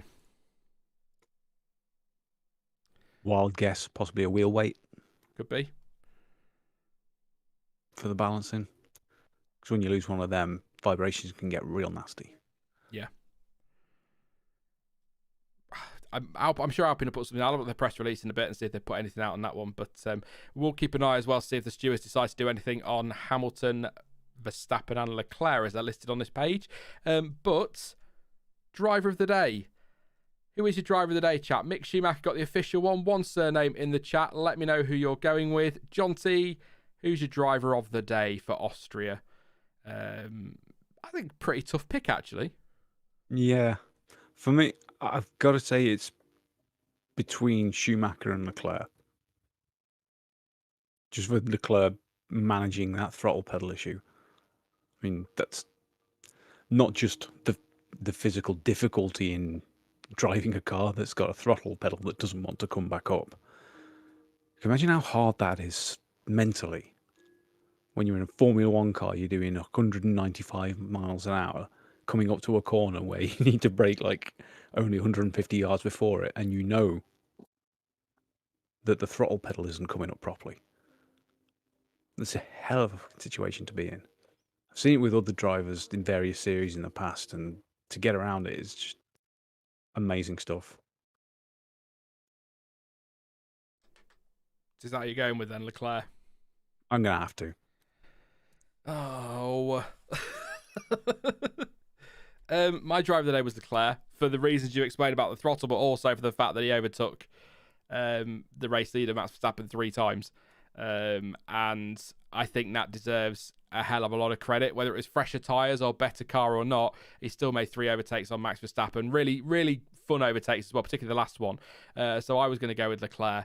And I don't want to go with Mick Schumacher because that was the official one. So I'm going to have to give it to Leclerc. I'm sticking with Leclerc because that was my pick. But my honourable mention, I'm going to give Lance Stroll an honourable mention, by the way, because, you know, I think he actually had a better race than P13 shows. But I'm going to go with Esteban Ocon as well. Give him an honourable mention. Nice and racy. Obviously, Alonso through to 10th, Bottas 11th. But yeah, driver of the day for me has to be Leclerc. Absolutely does. I'll come to the decisions in a moment. They've come through, but just read through some driver of the day stuff in a moment as well. So Waldo says Hamilton. Michael says Leclerc. Marie says Hamilton. The one and only says Schumacher. Chris says Schumacher. Leone says Schumacher. Frozen says Mick. Professional Moron says Schumi Jr. Black Hawk So says Mick Schumacher. Nick T says Alonso. Michael says Schumacher. Vishesh. Oh, that nearly came out right. Says Leclerc or Hamilton. Randoms Boss Man says Schumacher. Kingzap says Schumacher. Clinton goes with Schumacher. Lucas says Leclerc. AD says Schumacher and Ocon. Clay has gone with Alonso. Munro's gone with Leclerc. Daniel Philpott goes with Logan Sargent. Bottas is in there for a couple of people as well. Pascal's mentioned Valtteri there. Hamilton too. Schumacher for Brad. JS has gone Mick. My chat scrolled in the wrong direction, so if I'm missing you, I'm so sorry. Mechanized Chaos says Schumacher. Nico says Leclerc or Ocon. Leclerc, Schumacher, Ocon for AD. Yeah. Stroll until lap 30. Stroll until lap 30, yeah. Fair enough. Both Alpine drivers for Clay. Putting another mention in there. Ruby says Lewis. Obviously. Hi, Ruby. Says Lewis. Sunita says Charlie for driver of the day. Let's go with 3 more. And I'm going to see if we've got any that we've not mentioned so far. Yes, Benjamin. Roberto Merri. Roberto Merri. Fair enough. I did actually see a Tasso Marquez. Now, that's a blast from the past. That's up there with Gianni Morbidelli. Yeah. It's a blast from the past as a name. So, nice one, Sam. Ralph I like Furman. that one. Ralph Furman, yeah. That's a good one. And Marcelo, there you go, says Russell. Somebody a little bit different there. So I think a good mix, and I think people will agree it was a tough one, but I think, would you say, looking at chat, Jonty, that the general consensus is Mick Schumacher? I think that's how it looks to me. Yeah, fair and enough. it's completely fair. He got the official one for a reason. Yeah, so, sorry, I'll look at something else then. Totally... Sorry, Jonty, I'm all over the place today. So, yeah, thank you very much, everybody, for your likes so far. We have gone over 400. If we can get it to 500, go for it. Only need 80 more, so that'd be fantastic. 900 still watching. Apologies if I'm a bit all over the place today. I'm trying to balance not a PC issue, but a streaming issue whilst trying to cover a stream. So sorry if there's no PC issues. It don't bloody want to be, does it, Jonty? The money we spent on this. But no, some streaming issues. So apologies have been a bit all over the place today with this one, but you know. It's me. I have them from time to time. But yeah, please do drop a like. 439 now. Always appreciate it. Thanks for your super chats as well. If you've got any questions, please do pop them in the chat. We'll try and answer a few. But I think one question that's going to crop up a lot is going to be the FIA and how incredibly consistent they've been of late. And how good they are at what they're doing. Yeah. Can I take 2 minutes to just grab a drink because I've run out and I'm melting? Yeah, no worries. Yeah, you can grab a drink, John. Just say when you're back, and then we'll carry on. But yeah, I think a lot of frustration at the moment about the FIA and consistency, and you're looking at Max Verstappen's defence on Schumacher at Silverstone versus Albon on Norris yesterday, and why is one a penalty and one's not, and some say there was a sausage curb there, and it's all about this. Who's alongside at the point of the apex and all of this business. They've somehow, I think Jonty made the point in the stream earlier, they've somehow found a way to clarify the rules of engagement, but made them more confusing by issuing that clarification, if that makes sense. It's really bizarre. Only the FIA could try to simplify something and explain something and make it worse and make it more confusing than it already was. So a little bit of a mess at the moment for the FIA. A few people complaining about track limits, but we'll get to that in just a moment. Let's do this then while Jonty's grabbing himself a drink. So decisions from the FIA, I will do them in the order in which they finished the race. So Charles Leclerc, driver assistance in Parc Fermé, has been fined €10,000, suspended. So he's not going to pay it today. So that's, I'm sure he'll be very thrilled about that. Stewards received a report from the media delegates, which was subsequently confirmed by video evidence that the physio, driver's assistants of the top 3 finishers entered Parc Fermé without permission and in violation of the procedure that was published prior to the race for the orderly conduct of the event. In part, this is to prevent handing over of items to the drivers prior to them being weighed. The competitor is fined €10,000, which will be suspended for the remainder of the season pending any further violation of the procedure, and the competitors are warned that the passes of the individuals concerned may be revoked in any case of systemic violation.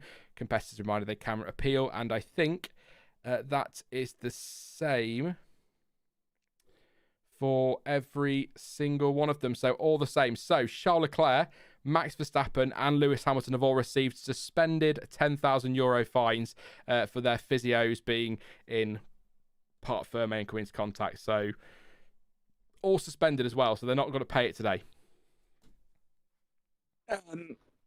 So did I hear that right? I doubt it. Informing from a media delegate. You mean someone grassed them up? Snitches. What? You know, take a leaf out of Phil Mitchell's book. I ain't a grass.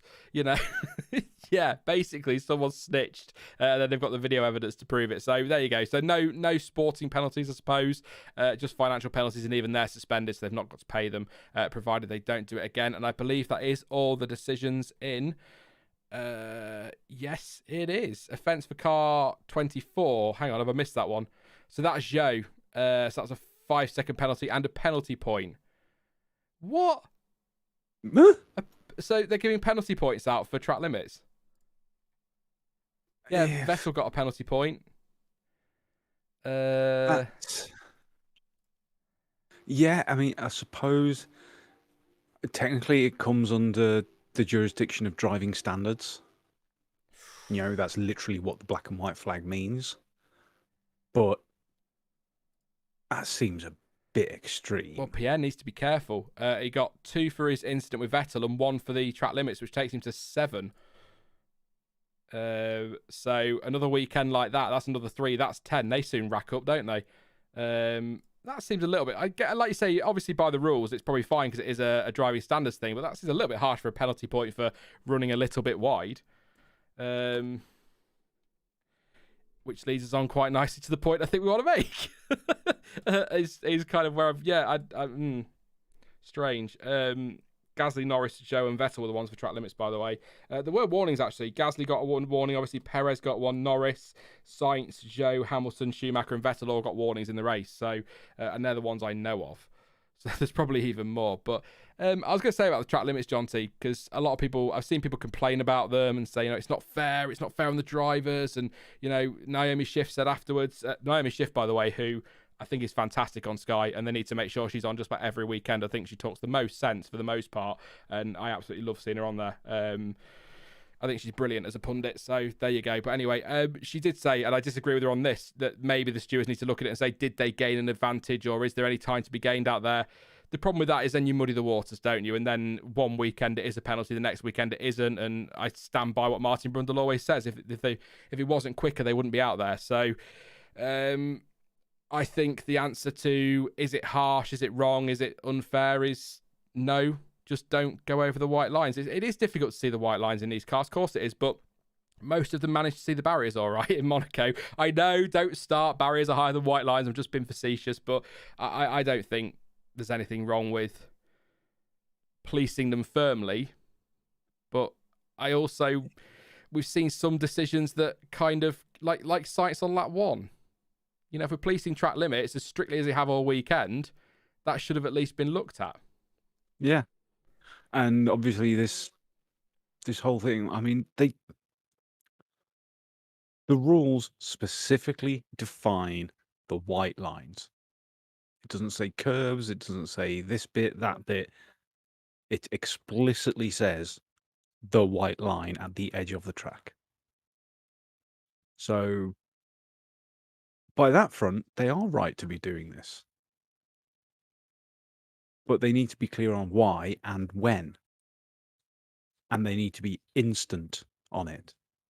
Because all of this argument about the track limits goes back to Friday, which was just a farce, to be quite honest, wasn't it? Which one? Oh, the Perez, yeah. Yeah. That's where it stems from, and I'm pretty sure that's why things got heated in the driver briefing, because that screwed several people. He never should have been in Q1. You can move him back down the grid or what have you, but it still ruins the opportunity that someone had. There's the fact that I had messages from people saying that they were watching on their phone and saw that he'd gone off in real time on a phone screen that's 6 inches corner to corner. So what were they doing? And if they did miss it, as they claim, what were they looking at? Well, they managed to spot track limit violations that were by the finest of margins, but didn't spot Perez essentially cutting a corner, which is what it kind of looks like when you're watching it. It looks like a corner cut, as obvious as they're ever going to get. But I think the problem is that it's screwed a lot of people, and ironically, it screwed Perez as well, because he shouldn't have been into Q3. That means Gasly would have had a shot at the top 10, but because Perez got into Q3, he ate his tyres up to do his laps. So, yes, all right, Perez, went off the track, and so he's going to get punished for that, but he also then gets punished again because he's lost his tyres. Now, obviously, now we know, looking back, he didn't need them for the race because his race was awful. It didn't work out for him, bless him, because he was taken out by George Russell on lap 1. So that was it. He didn't need all those soft tyres or whatever, and maybe they wouldn't have used them in the race, but that's kind of irrelevant to me because he may have wanted to use them in the race, and it screwed him over. So he got the penalty, he got his lap time deleted, then got 2 lap times deleted, then got screwed because of the tyres, and then you look at Gasly get screwed as well. And I think that, if you're going to police them that strictly, you can't miss things like that. You cannot. I can understand if a McLaren protest goes in that they thought Alonso was over the white line, and then they investigate it, and then they say, oh, he was just we're talking millimeters or a millimeter or whatever. I could understand that, but such a clear and obvious track limits issue, missing that goes completely against what they've done all weekend. I'm for the track limits. We've been screaming for consistent track limits regulations for a long time. We don't want this. We're watching track limits at turn 6, 8, and 12, but we're not going to bother at every other corner, even though you gain just as much advantage there. I want these. These are the white lines. You stay within them or you get a penalty. But you've also got to make sure that you're sticking to that, because, and I said this with the FIA last week. I did the race reaction with Dan, and I said, on the driving standards, Verstappen on Schumacher and the Perez, Leclerc, Hamilton battle and the squeezing there and the running off track and the cutting of corners, if you're going to let that go, that's fine, but you can't then go to the next race in Austria and go against that. And then we get to the next race in Austria and it appears that they've gone against that. But as you've already said, Jonty, it's not, they haven't gone against it. They've followed their clarification, which has managed to make things more confusing, in that whoever is ahead at the apex it's their corner. Well, how are you judging that? Where are you judging that? And it's so confusing. Yeah, and you have to look. You do have to look at the hypothetical side of it, because, like we say, Perez never should have been in Q3, so straight away that screwed Gasly a chance at getting higher. But then look at what actually goes on in Q3. I mentioned this to you when we were chatting about it in DMs. Like, just imagine Ferraris are on purple laps with hardly any time left in the session, and Perez crashes and red flags it. Someone who never should have been there in the first place. Can you imagine the absolute media hellstorm that Ferrari would cause? Or vice versa. Reverse the situation. Can you imagine what Horner would be like if Sainz should never have been in Q3 and then he causes a red flag, stopping Verstappen from finishing his purple lap? You would never hear the end of it. Horner would still be bringing it up 5 years from now. That's why it's so important. And it's just so ridiculous that that's the only one they missed. Q1, they were getting all of the track limits penalties with 5 extra cars.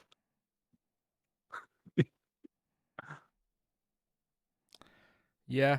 To answer your question, Kai Marsh, with the greatest respect, it's because it's my channel. I'll talk about what I want. To answer that question, we've been through this a few times, but no, yeah, I don't know. I just get a bit. You think you're getting so. I kind of came into this season. I said it to you actually the other day, or yesterday actually, I think it was, in DMs, that I had great hope coming into this season, perhaps naively, that we were going to have much better race direction. Things would be more consistent. I'd heard good things about Freitas and Vitic and everything else. I thought, is this a reset, the new era? Are we going to get some? And it feels like we have a couple of weekends where things seem quite consistent, and then we kind of have something that goes against it. I can't keep up with it. And you kind of think, well, either track limits, either police them properly or don't, or with the the wheel-to-wheel race and the rules of engagement, police it properly or don't, but just make a decision either way. If you're going to let them run each other off track, then let them, but then don't turn around the next weekend and not allow it because of your clarifications and all that. Just make a decision and stick to it, because we don't know as fans, but the drivers don't know. It's like the as I said earlier with the Perez move on Russell, people saying that, well, Perez has gone for a dangerous move. He should know that's never going to work and back out. Well, if we start doing that, then just tell them to either follow each other in a procession for the race or not bother with F1 at all. Got to let them go racing. And I absolutely loved Silverstone. I want that every weekend. And yes, there were question marks. I mean, Leclerc off track. Checo clearly cuts the last corner. I mean, it couldn't be any more obvious. Not the last corner. I think it was Club, wasn't it? Or I can't remember which one it was now, but he cut the corner. Yeah. It was quite obvious that he cut it, but it was great racing. And if you police that too much, we're not going to get that. So just make a decision either way. Yeah, I mean, that's probably the most egregious one from last week. Going by the rules that they're trying to keep him, that they're going with this year, you got Perez was behind all the way through the corner. He was behind at the apex, which is the big crux point they're going on. And he cut the corner. And he pushed Leclerc off the track, causing him to lose 2 places, himself gaining a place from it. Like, there's 4 violations. You know what I mean? And then you've got Leclerc hitting him at the start, gaining an advantage by causing a collision. It's like you say, either police it or don't, but be consistent. As how long have we been saying this now? The channel's 5 years old, so 5 years. Yeah, and that's just where we've been saying it to each other. Never mind how long it's actually been going on. Yeah. Couple of points I want to read in the chat actually. One that I wasn't aware of, and one that is bang on. Nick T says, had they policed the white lines in practice like they normally do, it wouldn't have been such a problem. Were they not deleting lap times in practice? I think they were, but not as much. Because there was a few things being allowed, like through the middle sector, through turns 4 to 8. They weren't really pushing as much there. Then Nick makes a very good point, doesn't he? Because ultimately, if the drivers are out there practicing and that's what they're allowed to do in practice, then they're not allowed to do it in quali, and then they're not allowed to do it in the race and the sprint.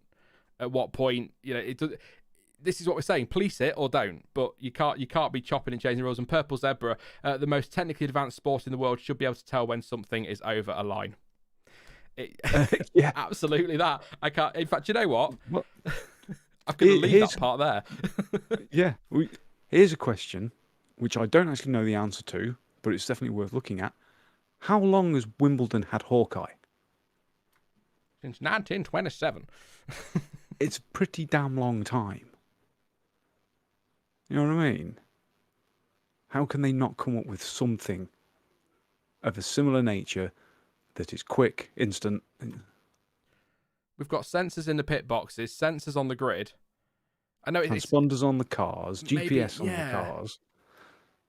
It's not practical to put sensors in every single white line around every single track, because that's going to cost a fortune. And if one of them goes wrong, it's going to cost a fortune to dig it up and sort it. But there's got to be a way. You say GPS and all that data, in a world we live in where, oh, here he goes, but a world we live in where you can't even turn a corner without being spotted. Do you know what I mean? By a CCTV camera or whatever. You can't even fart in public without somebody arresting you. That's an exaggeration. I've never been arrested for farting.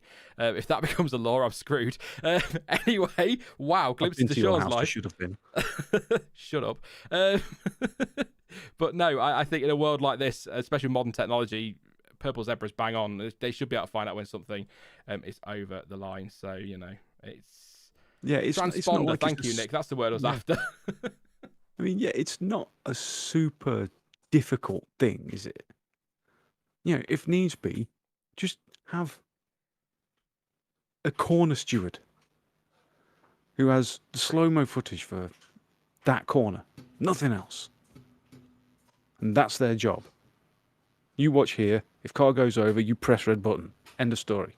The only trouble with that is, can you remember before VAR in football? human error element. Yeah, but if you it's not mentioned human error. Can you remember in football before VAR came in, they had the official on the line, the goal line, whose responsibility was to check if the ball was over the line, but they literally didn't check for anything else because that wasn't their job. We saw also like handballs in the box, and it's like the official staring right at the ball, and they can quite clearly see it's a handball, but they don't give it because that's not their job. That's where we're going to have problems with the FIA. But you know. Yeah, but the goal line official was a stupid idea anyway, because they're standing there, and there's a bit of a problem because there's one thing in front of them that prevents them from seeing properly. A post. The post.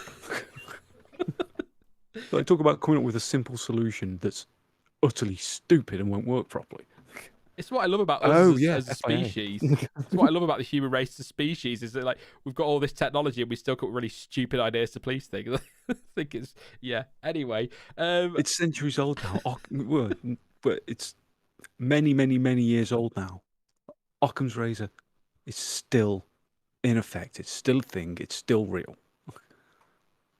Simplest solution is usually the best or the most obvious solution or answer. Apparently 15 years tennis has had Hawkeye, for at least 15 years according to Random's boss man, so that's been around for a while. Nutella, good afternoon mate, says the reality is that there's a problem with these simplifying the lines. If it was the way it was before, because that was a more comfortable margin for quickness since you have to hit the limit of the line. I did wonder about the, all four wheels, the other side of the curb. When you think about it, maybe would work better, but at the same time then it depends on the track and the curb, and I think the white line works, but only if they police it properly. Penalties will always be subjective, says Space. In a lot of cases, yeah, but I think when it comes to white lines they shouldn't be. That's what I'm saying about policing white lines. If you're going to police track limits as you cross that white line with all four wheels, it's a penalty. That shouldn't be subjective. That should be matter of fact, like speeding in the pit lane. That should just be a slam dunk. There shouldn't be any things around it. But hey, but how, these streams would be so short if the FIA did the job properly on stuff like this. So at least we've got that. Well, yeah, it would. This is the result. Oh, these guys gathered great scrap. Really enjoyed that. Okay, that's it. Any questions? Norris claimed one of his track limit violations was from getting pushed out during a pass, says Greg. Now, that's something that I don't agree with. If you're over the line because you've been shoved out there, then you shouldn't be getting a warning. Or, do you know what, even, Jonty? If you're over the line because you've locked up and slid off, you shouldn't be getting, Vettel shouldn't have a warning for track limits because of the spin, for example. I'm not saying he did, but that kind of thing shouldn't be a track limits warning because you're in a mess.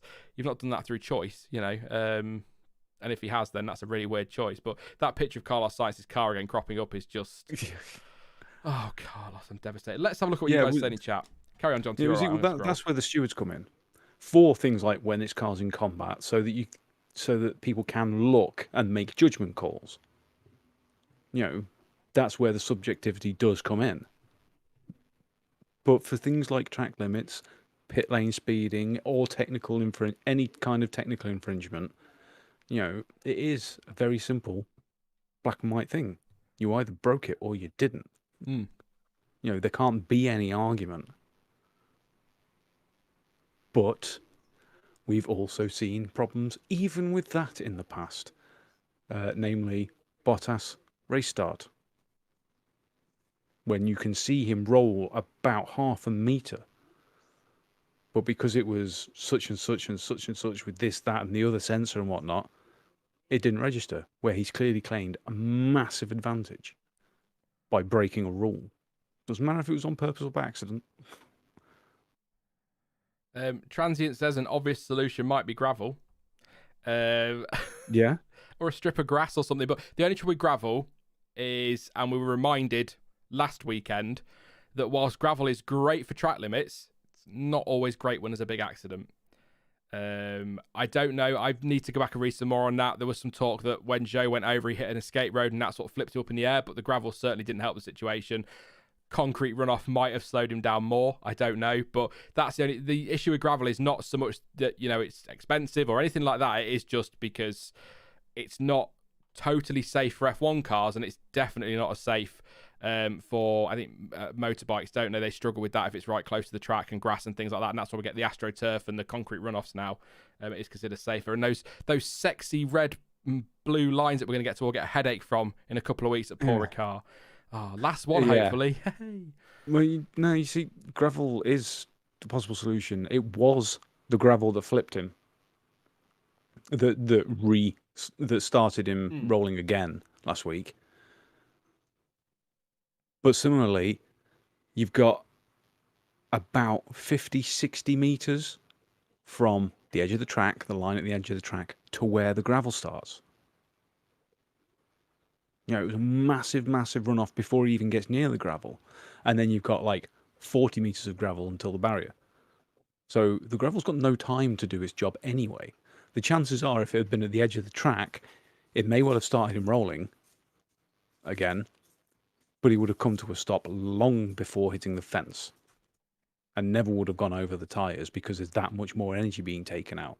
A car sliding upside down, metal on tarmac, is going to slide for a very long time and hardly lose any speed. Mm. Whereas even if it's rolling over in the gravel, every single bump and bang as it goes over and the air resistance is removing energy, slowing the car down. You know, it looks terrifying. And I know it's very hard for a lot of people to grasp this because it does look absolutely scary when you saw you tumbling through the air, hitting the fence and whatnot. But tumbling and rolling like that is the safest possible way for a driver to crash at that speed. Because everything moving around and touching and hitting the ground multiple times just takes so much energy out of it. If that gravel hadn't have been there, he would have gone sideways or backwards into the barrier with 20, 30, 40 more Gs than any impact he actually took. That's when the real danger comes in. Yeah. So gravel is an option. I mean, we saw with Vettel today and Perez. And they got punted round and then they're much slower. If that's someone that's gone out there, you know, getting their line wrong or pushing a bit too wide, that's costing them 8, 9 tenths of a second, possibly more. You know, so it's doing its job and it's not causing them to crash. As I said, I did write a thing about the halo where this comes in, is the fact that the problem with gravel and making cars roll was always the fact that being soft, the roll hoop can dig in. So you've got a driver sitting on their helmet, similar to how it happened to Derek Warwick, and was it Diniz who had his roll hoop break off? Or Zonta? Diniz. It was Diniz, Diniz. Sauber, yeah. Yeah, and I mean, that looked horrible. And in gravel, that can happen to any car's roll hoop. It can just dig in as opposed to breaking off. The halo stops that now, as we saw perfectly demonstrated last week. You know, so this is why they need to. This is why I complain so much about how they. Sorry, I've made this into a hell of a rant. This is why I complain so much about how the FIA goes about its safety, because it looks at every single thing individually. It doesn't look at the whole thing as a a complete system and how various different changes affect the others. You know, one addition, one change can make a previously unsafe thing into a viable option again, and vice versa. Something that's now become unsafe, when it's removed, a previous issue is now safer. Everything has to be looked at together, not individually. And it's annoying because they keep making the same mistakes over and over again. And let's not even start on sausages. Did you see the crash in Italy today? Yes. Yeah. Yeah. I saw 6 hours in Monza. Who was it? Somebody tweeted how many. I think it might have been Stuart. How many accidents we have to see until the FIA take action? And I didn't reply with this because it sounds really morbid, but it's kind of true. I think what we need is, if you want sausage curbs removed, probably somebody to die, because that's generally when the FIA decides to take action on stuff like that. They'll deal with the trivial things that nobody really gives a toss about, but the stuff that quite clearly, I mean, we saw, without the halo, Nissani is dead. We've seen Sean Galeo's incident where he damaged his back. We saw, I forget her name, Sophia Flörsch at Macau. Flörsch, yeah. That horrible accident there, that could have killed her. How that wasn't the final straw is beyond me. She flies through the air, backwards, through a fence, upside down, into a photographer's hut, injuring 2 photographers, another driver, and 4 marshals, I think, because the car was sitting on top of one of them, and she gets a broken back. It's like, how was that not the final straw? Abby Eaton as well, of course. Purple Zebra pointing that one out in chat. We've seen loads of them, and they're there to solve a problem, but they actually cause a bigger problem by being there. A much more dangerous problem. Well, like you mentioned last week with Nicholas Latifi. I keep getting them mixed up. Does that say something? Roy Nassani. Because they're both connected to Williams. Yeah. Roy Nassani.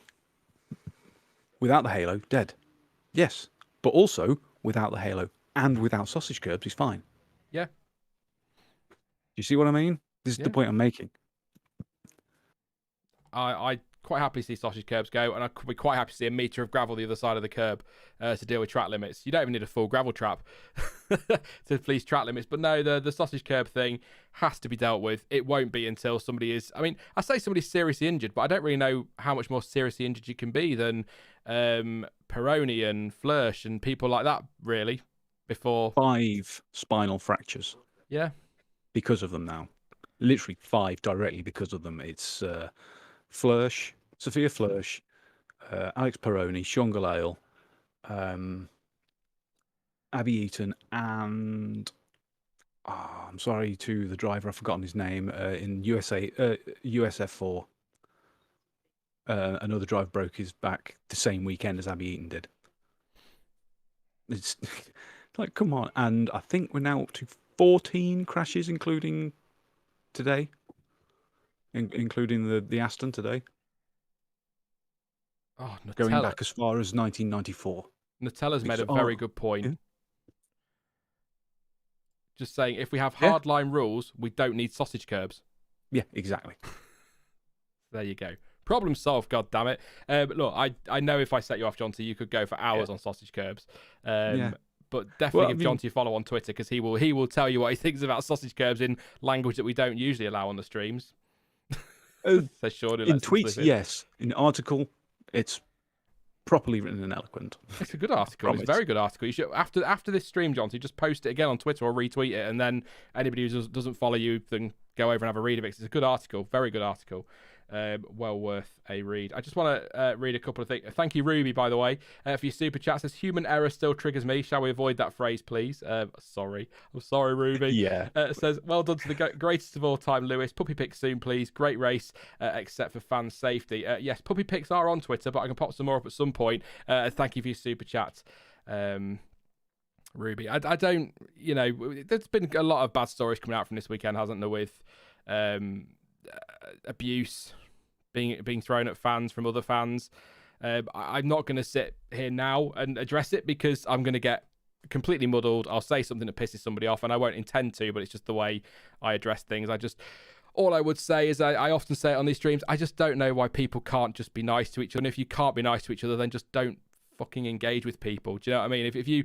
If your reaction to seeing someone is to throw abuse at them, then just keep your mouth shut and go away. Just ignore it. Keep it in your head. Go away. We're not interested. Just be nice to people. And if you can't be nice to people, don't talk to people. Obviously talk to people if you need to. Don't just never speak again. Although some people could do that, I suppose. Probably some might argue I should. But there you go. I just think lots of people say I should. I said it. No, I just don't understand why people can't be decent to each other. And it is that old saying. It's such an old person saying, but if you've got nothing nice to say, then don't say anything at all. At the end of the day, is how I live my life. And you are who you are. You are what you are. You live your life. I'll live mine. You don't like how I live my life? Keep your nose out, and vice versa. Simple as that. But I think there's a snobbery with F1.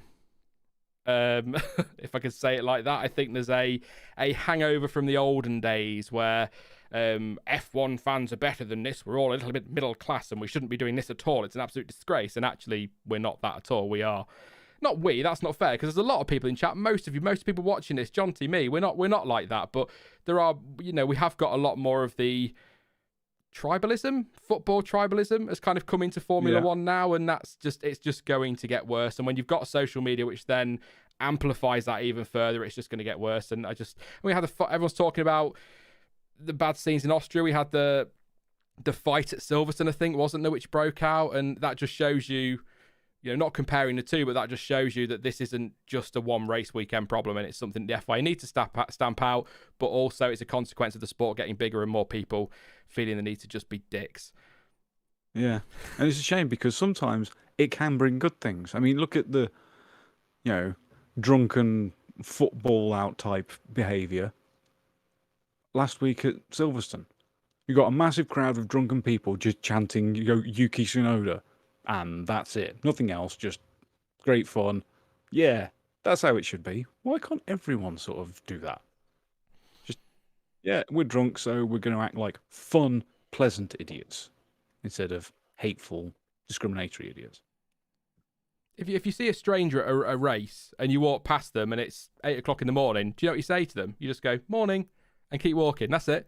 You don't have to, what are you wearing? Or whatever. What the fuck's it got to do with you? It's here he goes. I said I'm not going to say anything. It's like Lewis Hamilton. He rocks up to a race wearing whatever he wants to wear, and people go, oh, what the fucking hell is he wearing? And my response is always, whatever the hell he wants to wear. What's it got to do with you?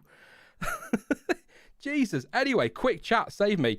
Who likes ice cream, says Sasa. I love ice cream. In fact, I'm going to have one after my dinner tonight, definitely. I was debating the ethics of having a Magnum for breakfast.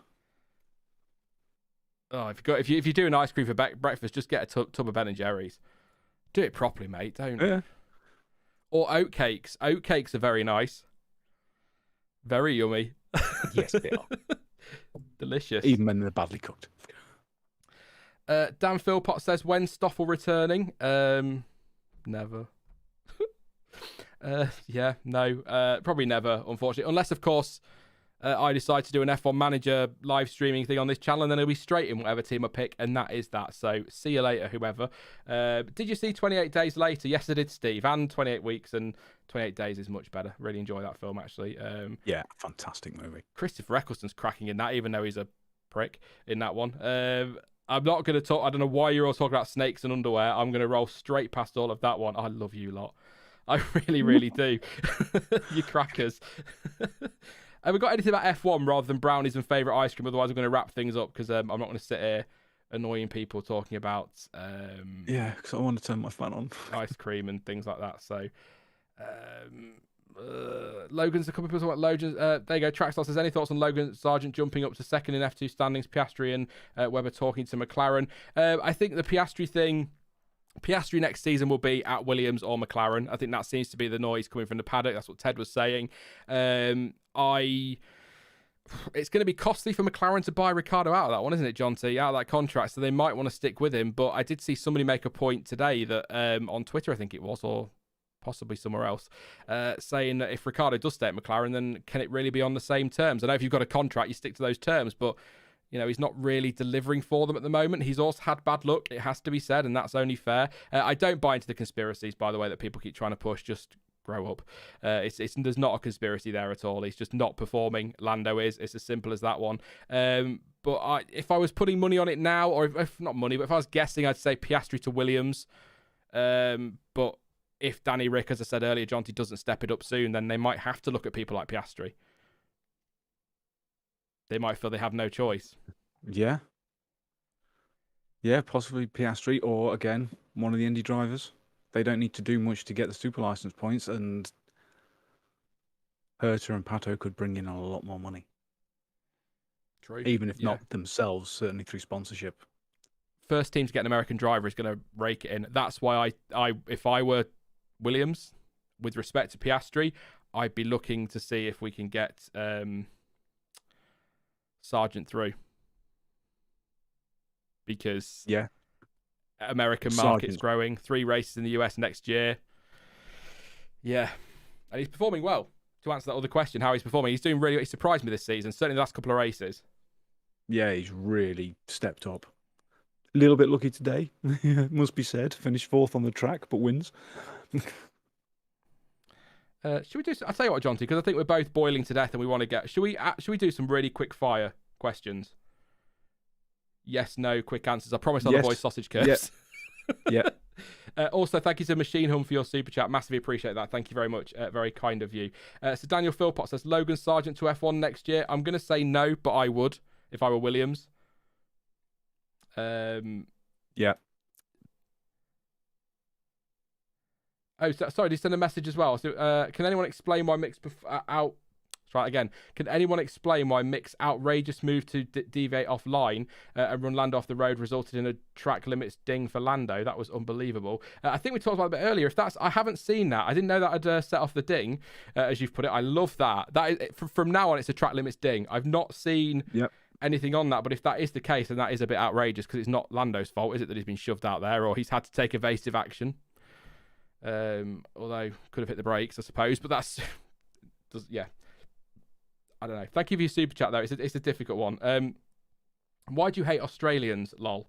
It's because they know how to barbecue. Because I grew up watching Neighbours, everyone has a pool, and I hate that. So that's why I don't hate Australians. I have no strong feelings about Australians at all. I know you're joking, Space. It's okay. No problem.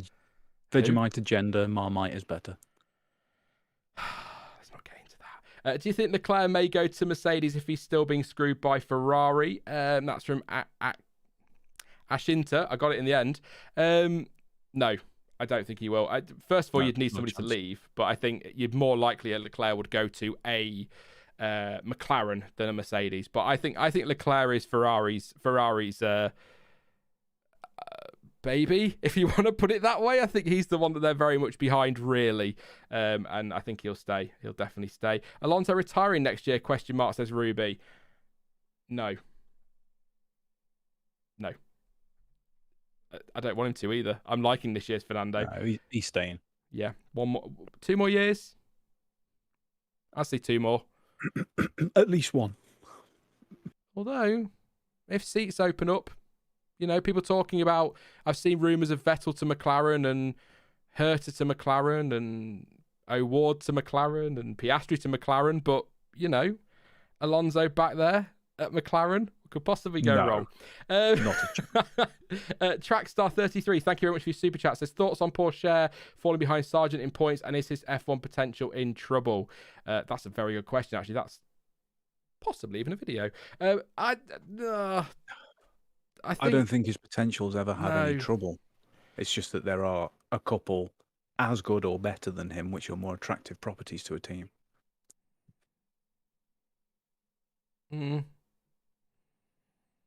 Difficult, isn't it? Because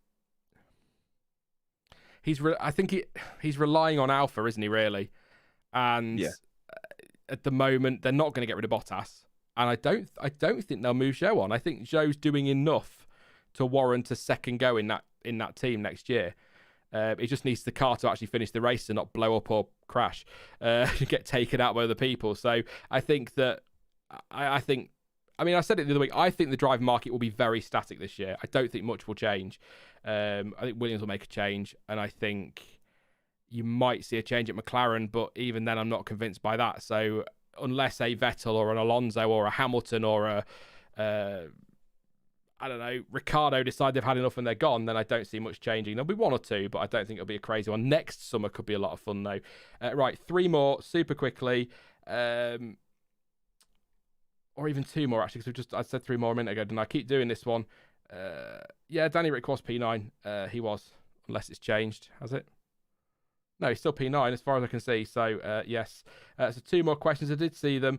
Haas is the new F1 junior team, yes or no, from Clay? I don't think so, but I think there's probably a deal to be done there. I think Haas will be very open to working with Ferrari closely on drivers as well as everything else.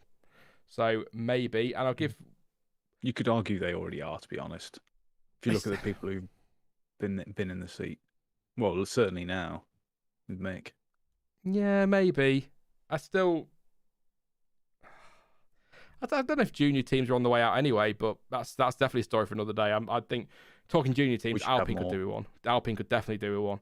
They might be able to sort the reliability out. Last one, and I'm going to throw this straight to you, Jonty. Oh, there's two that I want to pick, but I'm only going to pick one. It's a really bizarre one. It's not a bizarre one. It's a driver one. It's from Livo. Super quickie, Jonty. Gasly in a Mercedes after Lewis retires? ?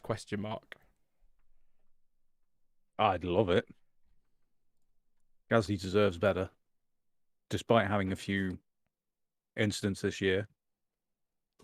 He's definitely much better than the equipment he's got right now. Yeah. I'd like to see him in Ricciardo's seat, to be honest. Did Hamilton race in his nose ring today? I honestly don't know, to be honest with you. Thank you, Charles.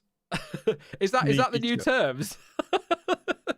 Charles, because we got to 500. We're on 504. You can have 400 of it, but unless we get to 500, you're not having the last one. Thank you very much, Charles. That's massively appreciated, mate. Thank you so much for another $100 donation, which takes us to 500. We've hit 503 likes, so we've already done that one. So just drop another like on anyway, if you haven't already, for Charles Edward Cheeser. Thank you so much, mate. Massively appreciated. And just in time for us to wrap up as well. I'm going to have a look at that Hamilton thing because I'm not actually sure. So sorry that I can't answer that one, Casper. But I don't know if somebody comes up with it in the chat, I'll be able to answer that one for you. But we'll wrap it up there then, Jonty. Thank you very much, mate. It is like everyone's going to come at me now in the comments after this going, oh, you're moaning, it's hot. You should try and live where I live. But I don't care where you live. It's hot where I am right now. If it's above 15 degrees, I'm done. So I'm going to go off and... to it.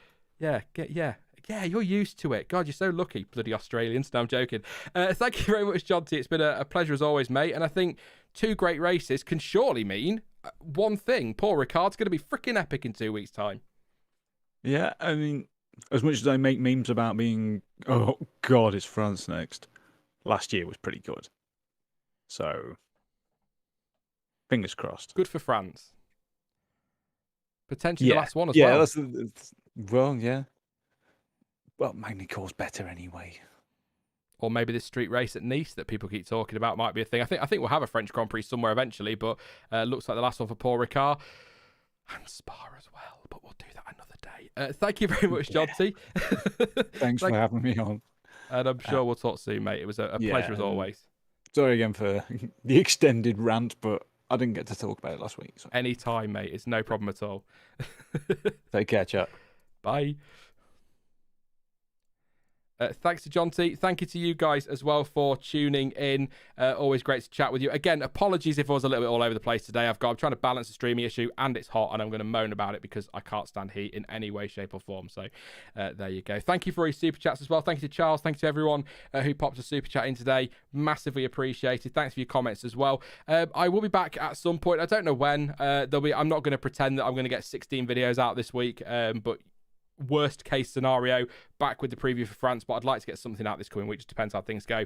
Got a few things on this week, even an inspection on our new house tomorrow, which will be fun. First one with the estate agent. Not that you needed to know that, but I just thought I'd let you know. And I've updated, I think, my end screen on here finally. So there you go. I do remember these things.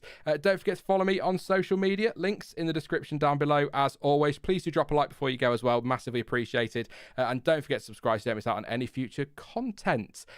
But as ever, thank you for watching. I've been Sean. This has been the F1 Word. And until next time, goodbye.